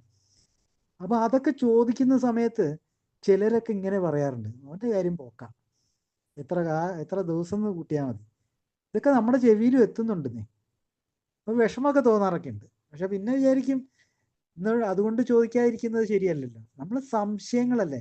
പക്ഷെ എനിക്ക് കിട്ടിയൊരു വലിയ ഭാഗ്യം എന്താണെന്ന് വെച്ചാൽ, എൻ്റെ ഏത് സംശയവും ഏത് പാതിരാത്രിക്കും നിവാരണം ചെയ്യാനായിട്ട് ആൾക്കാരുണ്ടായിരുന്നു. സന്നദ്ധരായിട്ടുള്ള ഒരു പട ഉണ്ടായിരുന്നു. ഒരു മണിക്കൂറൊക്കെ 12 മണിക്ക് വിളിച്ചു കഴിഞ്ഞാൽ 1 മണി വരെയൊക്കെ സംസാരിക്കാനായിട്ട് ആൾക്കാരുണ്ടായിരുന്നു. അത് ചില്ലറ കാര്യമല്ല. അതിൻ്റെയൊക്കെ മെച്ചം തന്നെയാണ് ഇപ്പോഴും ഈ ഇതിനോടത്തോടെ സുഗമമായിട്ട് മുന്നോട്ട് പോകുന്നത്. അല്ലെങ്കിലും മുന്നോട്ട് പോകുമ്പം ഈ പറഞ്ഞ മാതിരി തിക്കും മുട്ടും ഒക്കെ ഉണ്ടാവും. അപ്പം അതില്ല, വളരെ സുഗമമായിട്ട് പോയിക്കൊണ്ടിരുന്നു. അപ്പം ഇതൊരു പ്രധാനപ്പെട്ട ചോദ്യമാണ്. നിങ്ങൾക്ക് നവാഗതരെ കുറിച്ച് മുൻവിധി കൽപ്പിക്കാറുണ്ടോ എന്ന്. അവർ ശരിയല്ല, അവർ നന്നാവില്ല, അങ്ങനത്തെ വല്ല മുൻവിധിയും കൽപ്പിക്കാറുണ്ടോ? ഇത് അവനവൻ നമ്മൾ തന്നെ ആലോചിച്ച് നമ്മൾ തന്നെ ഉത്തരം കണ്ടെത്തേണ്ട കാര്യങ്ങളാണ്. പിന്നെ രണ്ടാമത്തെ, എൻ്റെ ഗ്രൂപ്പിൽ വരാതിരുന്നെങ്കിൽ എന്ന് ഞാൻ രഹസ്യമായി ആഗ്രഹിക്കുന്ന ഏതെങ്കിലും തരത്തിലുള്ള മദ്യാസക്തരുണ്ടോ? ഏതെങ്കിലും ഒരു അംഗം, അയാൾ ഈ ഗ്രൂപ്പിൽ വരാതിരുന്നാൽ മതിയായിരുന്നു. അയാളെ നമുക്ക് മനസ്സിന് പിടിക്കാത്തവരുണ്ടാവും. ചിലരുടെ രീതികൾ നമുക്ക് ഒട്ടും തന്നെ പറ്റാത്തതുണ്ടാവും. എന്നും പറഞ്ഞിട്ട് മാറ്റി നിർത്തലല്ലല്ലോ നമ്മൾ ചെയ്യുന്നത്. ഇതൊക്കെ ടെമ്പററി ആയിട്ടുള്ള കാര്യങ്ങളാണ്. ഈ നമ്മുടെ ഇഷ്ടങ്ങളല്ലല്ലോ നടക്കുന്നത്. ഇതൊക്കെ നമ്മൾ പടികൾ ചെയ്യുമ്പോൾ നമുക്ക് മനസ്സിലാകുന്ന കാര്യങ്ങളാണ്. പടി വായിക്കുമ്പോൾ തന്നെ നമുക്ക് മനസ്സിലാകും നമ്മുടെ ഇച്ഛകളും നമ്മുടെ ആഗ്രഹങ്ങളും നമ്മുടെ ജീവിതം പോലും നമ്മളെക്കാൾ വലിയൊരു ശക്തിക്ക് വിട്ടുകൊടുക്കാൻ നമ്മൾ തയ്യാറായ ആൾക്കാരാണ്. അപ്പോൾ അവിടെ വന്നിട്ട് ഈ ഗ്രൂപ്പിൽ ഇയാൾ വന്നിട്ടില്ലായിരുന്നെങ്കിൽ എന്ത് നല്ലതായിരുന്നു എന്നൊക്കെ മനസ്സുകൊണ്ടെങ്കിലും വിചാരിക്കാറുണ്ടോ എന്നുള്ളതാണ് ചോദ്യം. ഈ ചോദ്യങ്ങളെല്ലാം ഇത് അവനവനോട് ചോദിക്കേണ്ട കാര്യങ്ങളാണ്. ഈവൻ തമ്മാമിൽ പോലും ഡിസ്കസ് ചെയ്യേണ്ട ആവശ്യമില്ല. അവനവനോട് സ്വയം ചോദിക്കേണ്ട കാര്യം. ആത്മാർത്ഥതയുള്ളവനെന്നോ ആത്മാർത്ഥതയില്ലാത്തവനെന്നോ ഒരു നവാഗതനെ വിധിക്കാൻ പാകത്തിൽ ഞാൻ എന്നെ തന്നെ ഒരുക്കുന്നുണ്ടോ? വല്ലാത്തൊരു ചോദ്യം അത്. ഒരു പുതുമക്കാരൻ വന്നു, ഇവന് ആത്മാർത്ഥതയുണ്ടോ, ഇവന് ആത്മാർത്ഥത ഇല്ലേ എന്ന് നമ്മളൊരു വിധി കൽപ്പിക്കുക, ജഡ്ജ്മെന്റൽ ആവുകയാണ്. പാടില്ലാത്തൊരു കാര്യമാണത്. We should never be judgemental എന്നുള്ളത് പ്രത്യേകം പറയുന്നൊരു കാര്യമാണ്. അങ്ങനെ ഒരു നവാഗതനെ വിധി കൽപ്പിക്കാൻ നമ്മളാരാ? നമ്മൾ നാളെ പോയി കുടിച്ചു കഴിഞ്ഞാൽ മറ്റന്നാൾ നമ്മൾ നവാഗതനായിട്ട് അങ്ങോട്ട് കയറി വരുന്നത്. അല്ലാതെ ബൈജു നാളെ പോയി കുടിച്ചു കഴിഞ്ഞിട്ട് മറ്റന്നാൾ എയിലേക്ക് വീണ്ടും രക്ഷപ്പെടാൻ വേണ്ടി കയറി വരുമ്പോൾ 22 വർഷത്തെ സോബറേറ്റി ഉണ്ടായിരുന്നു എനിക്ക് പണ്ട്, ഇപ്പോൾ ഒരു ദിവസത്തെ പോലും ഇല്ല എന്ന് പറയാൻ അത്രയേ ഉള്ളൂ എന്നേ ഈ കാര്യം. അതുകൊണ്ട് ഒരാളെ കണ്ടിട്ട് വിധി കൽപ്പിക്കാനൊന്നും നിൽക്കണ്ട എന്നുള്ളതാണ് സൂചന. അവന് ആത്മാർത്ഥതയുണ്ടോ, അവന് ആത്മാർത്ഥത ഇല്ലേ, ഇതൊക്കെ എന്തിനാന്ന് നമ്മൾ നോക്കേണ്ട കാര്യം. ഇത് അങ്ങനത്തെ മാനദണ്ഡങ്ങളൊന്നും ഇല്ല. ഈ ആത്മാർത്ഥത അളന്നു നോക്കുന്ന ഒരു ആത്മാർത്ഥതാ മാപിനി, നമ്മൾ ചൂട് നോക്കുന്ന അല്ലെങ്കിൽ പനി നോക്കുന്ന തെർമോമീറ്റർ പോലത്തെ സാധനങ്ങളൊന്നും ഇല്ല ഇവിടെ. അതിൻ്റെ ആവശ്യവും ഇല്ല. അവനായി അവൻ്റെ പാടായി, അവൻ്റെ രീതിയിലേ കാണും, കണ്ടെത്തും. നമ്മളെല്ലാം ഒരേ രീതിയിലാണോ കണ്ടെത്തിയത്? അല്ല. എല്ലാവരും വ്യത്യസ്തമായ രീതികളിലൊക്കെ തന്നെയാണ് ആൽക്കഹോളിക്സ് അനോണിമസിനെ കണ്ടെത്തിയതും മനസ്സിലാക്കിയതും അതിലിപ്പം നിലനിന്നുകൊണ്ടിരിക്കുന്നതും. നമ്മുടെ രീതികളൊക്കെ പലതരത്തിലാണ്. ദാറ്റ് ഈസ് ബിക്കോസ് യുണീക്കാണ് ഓരോരുത്തരും. നമ്മളെ ഫിംഗർ പ്രിന്റ് പോലെ യുണീക്കാണ്, അത്രയും അനന്യമാണ് ഓരോ ജന്മവും. അപ്പം അതിനകത്ത് ഈ പറഞ്ഞ ആത്മാർത്ഥത അളക്കാനൊന്നും നിൽക്കണ്ട. സ്വയം ചോദിച്ചു നോക്കുക, അങ്ങനെ എപ്പോഴെങ്കിലും തോന്നിയിട്ടുണ്ടോന്ന്. പുതിയ ആളെ കാണുമ്പോൾ അവനെ ജഡ്ജ് ചെയ്യാനായിട്ട്, അവനെ വിധി കൽപ്പിക്കാനായിട്ടുള്ള മനസ്സുകൊണ്ടെങ്കിലും ശ്രമിച്ചിട്ടുണ്ടോ എന്നൊന്ന് സ്വയം ചോദിക്കുക. പിന്നെ നാലാമത് വരുന്ന, സന്ദേശം പകർന്നു കൊടുക്കുന്നതിൽ മതം, ജാതി, ഭാഷ, വർഗം, പ്രായം, വിദ്യാഭ്യാസം തുടങ്ങിയവയിലെ അന്തരം എനിക്ക് തടസ്സമാകുന്നുണ്ടോ?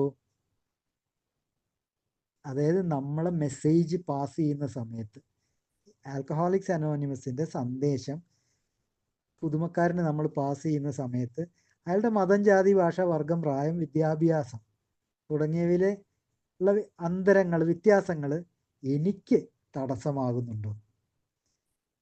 എന്നോട് എൻ്റെ കൂടെ ഉണ്ടായിരുന്ന, എൻ്റെ ഗ്രൂപ്പിലുണ്ടായിരുന്ന ഒരു പാർട്ടി, അവന് 3-ാം ക്ലാസ് വരെ മാത്രമേ അവന് വിദ്യാഭ്യാസമുള്ളൂ, മര്യാദയ്ക്ക് എഴുതാനും പോലും അറിയില്ല, മലയാളം എഴുതാനേ അറിയില്ല. അവൻ എന്നോട് ചോദിച്ചൊരു ചോദ്യം ഫസ്റ്റ്, ഞങ്ങൾ തമ്മിൽ എന്താണെന്നറിയില്ല, പെട്ടെന്ന് വളരെ ക്ലോസ് ആയി. അപ്പോൾ എന്നോട് ചോദിച്ചാ, ബൈജു ഏട്ടാ, ഞാൻ നിങ്ങളെ എടാന്ന് വിളിച്ച നിങ്ങൾക്ക് ഇഷ്ടാവോ? സി, അപ്പോൾ അവൻ്റെ കണ്ണിൽ ഞാൻ എൻ്റെ വിദ്യാഭ്യാസവും അത് ഇതൊക്കെ വെച്ച് നോക്കുമ്പോൾ അവൻ 3-ാം ക്ലാസ്സും ഞാൻ 3 PG ഉള്ള ആളും എന്നൊക്കെ പറയുമ്പോൾ അവന് വലിയ പ്രശ്നമാന്നേ. അപ്പോൾ എന്നോട് ചോദിച്ചത് വളരെ ലളിതമായൊരു ചോദ്യമാണ്, പക്ഷെ അതിനകത്ത് അടങ്ങിയിരിക്കുന്നത് വലിയ കാര്യമാണ്. അവൻ്റെ ആത്മാർത്ഥതയാണത് അതിനകത്ത് അടങ്ങിയിട്ടുള്ളത്, അവൻ്റെ സത്യസന്ധതയാണ്. അവൻ ചോദിച്ചത് എന്നോട്, ഞാൻ നിങ്ങളെ എടാന്ന് വിളിച്ചാൽ നിങ്ങൾക്ക് ദേഷ്യം പിടിക്കുമെന്ന്. ഞാൻ എനിക്കത് സന്തോഷമായി. ഞാൻ അവനെ ഒറ്റ കെട്ടിപ്പിടുത്തായിരുന്നു. ഞാൻ പറഞ്ഞു, എനിക്ക് അതാടാ വേണ്ടത്. ഈ എടാ പോടാന്നുള്ള വിളിക്കകത്തുള്ള ഒരു വല്ലാത്ത അടുപ്പുണ്ടല്ലോ, അത് ഈ പിന്നെ പേര് വിളിച്ചാലൊന്നും കിട്ടൂല. അത് അന്ന് തൊട്ട് ആ ബന്ധത്തിന്റെ ദൃഢത കൂടുകയാണ്. ആ സത്യസന്ധമായൊരു ലളിതം, നിഷ്കളങ്കം, അതേപോലെ സത്യസന്ധമായൊരു ചോദ്യം. അപ്പോൾ നമ്മൾ ഇന്നത്തെ ക്വസ്റ്റ്യനറിലെ ചോദ്യം ഇത് തന്നെയാണ്. നമ്മൾ മെസ്സേജ് പകർന്നു കൊടുക്കുന്ന സമയത്ത് ഈ വക കാര്യങ്ങളൊക്കെ, ഈ മതവും ജാതിയും വിദ്യാഭ്യാസ യോഗ്യതയും ഒക്കെ നമുക്ക് തടസ്സമാകുന്നുണ്ടോന്ന്. ഓക്കെ, 5-മത്തെ ഇതാണ്, വിശിഷ്ട വ്യക്തിയിൽ പ്രത്യേക താല്പര്യം തോന്നുന്നുണ്ടോ? അതായത് ചിലപ്പോൾ ഡോക്ടർമാരുണ്ടാവും എയിൽ, അല്ലേ? ചിലപ്പോൾ പുരോഹിതന്മാരുണ്ടാവും, ചിലപ്പോൾ ശിക്ഷ കഴിഞ്ഞ ജയിൽ പുള്ളികൾ ഉണ്ടാവും. അങ്ങനെ അതൊക്കെ ഒരു വിശിഷ്ട വ്യക്തി എന്ന് നമ്മൾ കൂട്ടുകയും അവരോട് നമുക്കൊരു പ്രത്യേക താല്പര്യം തോന്നുന്നുണ്ടോ? അതോ വ്യത്യസ്ത പരിഗണന കൂടാതെ നമ്മെപ്പോലൊരു രോഗി എന്ന നിലയിൽ ഒരു നവാഗതനെ സ്വീകരിക്കാൻ കഴിയുമോ? ഇതാണ് നമ്മൾ ഓർമ്മിക്കേണ്ട ഒരു പ്രധാനപ്പെട്ട ഒരു കാര്യം. ഇവിടെ വിശിഷ്ട വ്യക്തികൾ ഇല്ലെന്നേ. ഇവിടെ എല്ലാവരും അത്യാസക്തരാണ്. ഒരു ഈ ഡോക്ടറോ എഞ്ചിനീയറോ കലക്ടറോ ഇനി പ്രധാനമന്ത്രി തന്നെ ആയാലും ഏക്കകത്ത് ഈക്വാലിറ്റി എന്ന് പറയുന്ന സാധനം അത് എടുത്തു പറയേണ്ട ആവശ്യമില്ല. അത് അങ്ങനെ ഉണ്ട്, അത് അങ്ങനെയാണത്. ഒരു വ്യത്യസ്തതയില്ല, ഒരു പരിഗണനയും അവർക്ക് ആർക്കും കിട്ടുന്നില്ല. നമ്മളെ പോലെ തന്നെ ഒരു മദ്യാസക്തൻ, ഒരു രോഗി. അപ്പൊ അതുപോലെ ചോദ്യം ഇതാണ്, വിശിഷ്ട വ്യക്തിയിൽ പ്രത്യേക താല്പര്യം തോന്നുന്നുണ്ടോ? ചിലപ്പോഴൊക്കെ ഉണ്ടായി എന്നൊക്കെ വരും. ചിലപ്പോൾ അതാണ് അതിൻ്റെ ആവശ്യമില്ല എന്നുള്ളതാണ്. നേരത്തെ എൻ്റെ കൂട്ടുകാരൻ ചോദിച്ച ചോദ്യം, ഞാൻ എടാന്ന് വിളിച്ചാൽ നിനക്ക് ദേഷ്യം പിടിക്കുമോ എന്നുള്ള പോലെ, ആ ചോദ്യത്തിൻ്റെ ലാളിത്യവും ആ ചോദ്യത്തിൻ്റെ ഒരു ഇൻ്റലക്റ്റും ഉണ്ട്, ഒരു ബുദ്ധിയുണ്ട് ആ ചോദ്യത്തിന്. ഇനി അടുത്ത ചോദ്യം വരുന്നത് ഇതാണ്, അറിവിനോ സഹായത്തിനോ വേണ്ടി ഒരുവൻ എയെ സമീപിക്കുമ്പോൾ, അതായത് അറിവിനോ സഹായത്തിനോ വേണ്ടി ഒരാൾ ആൽക്കഹോളിക്സ് അനോണിമസിനെ സമീപിക്കുമ്പോൾ നമ്മൾ ഇങ്ങനെയൊക്കെ ചിന്തിക്കാറുണ്ട്, അവൻ്റെ ജീവിതമാർഗം എന്താണ്, അവൻ എവിടെയാണ് ജീവിക്കുന്നത്, അവൻ്റെ കുടുംബാന്തരീക്ഷം എങ്ങനെ, മുൻപ് എയിൽ പോയിട്ടുണ്ടോ അവൻ്റെ മറ്റ് പ്രശ്നങ്ങൾ എന്തൊക്കെയാണ്, ഇതൊക്കെ എന്നെ ബാധിക്കുന്നുണ്ടോ എന്നുള്ളതാണ് ചോദ്യം. ഈ വക കാര്യങ്ങൾ, അവൻ്റെ എന്താ ജീവിതമാർഗം, ഞാൻ എന്തിനാ അറിയണ്ടേ? അവൻ എയിലേക്ക് വന്ന എന്തിനാ? അവന് കുടി നിർത്തണം എന്നുള്ള ആഗ്രഹമാണ്. ആ ആഗ്രഹമായിട്ട് വന്ന ഒരാളുടെ ജീവിതമാർഗം അന്വേഷിക്കുന്നത് എൻ്റെ കാര്യമല്ല, അതിൻ്റെ ഒരു ആവശ്യമില്ല. അവൻ എവിടെയാണ് ജീവിക്കുന്നത്, എവിടെയിലാട്ടെ, അവന് കുടി നിർത്തണം എന്നുള്ള ആഗ്രഹമായിട്ട് വന്ന ആൾ എവിടെയെങ്കിലും ജീവിക്കട്ടെ. അവൻ്റെ കുടുംബാന്തരീക്ഷമൊക്കെ എന്തിനാ ഞാൻ നോക്കേണ്ട ആവശ്യം? അവൻ മുമ്പ് എയിലുണ്ടായിരുന്നോ? എന്ത് കാര്യം? ഉണ്ടെങ്കിലുണ്ട്, ഇല്ലെങ്കിൽ ഇല്ല. അവൻ്റെ മറ്റ് പ്രശ്നങ്ങൾ എന്തൊക്കെ, ഇത് എന്തിനാ ഇതിൻ്റെയൊക്കെ? അവൻ്റെ പ്രശ്നങ്ങൾ നമുക്ക് പരിഹരിക്കാൻ, എല്ലാ പ്രശ്നങ്ങളും ഇപ്പോൾ എല്ലാവർക്കും പരിഹരിക്കാൻ പറ്റും? ഇതൊക്കെ സാധാരണ ഞാൻ അതും കൂടെ പറഞ്ഞു നിർത്താം. നമ്മളെല്ലാം സാധാരണ ദുർബലരായിട്ടുള്ള അശുക്കളായിട്ടുള്ള മനുഷ്യ വ്യക്തികളാണ്. അപ്പൊ ഇതൊക്കെ സാധാരണക്കാർക്കൊക്കെ ഉണ്ടാകുന്ന കാര്യങ്ങളാണ്. ഇതൊക്കെ നമുക്കും ഉണ്ടാവും. നമ്മളെ ഇപ്പം എന്തൊക്കെ പറഞ്ഞു കഴിഞ്ഞാലും ഈ പൊതുസമൂഹത്തിൽ ജീവിക്കുന്ന സമയത്ത് ഈ വക കാര്യങ്ങളെല്ലാം ബാക്കിയുള്ളവർക്കുണ്ടെങ്കിൽ അതിൻ്റെയൊക്കെ കുറേശ്ശെ നമുക്കും ഉണ്ടാവും.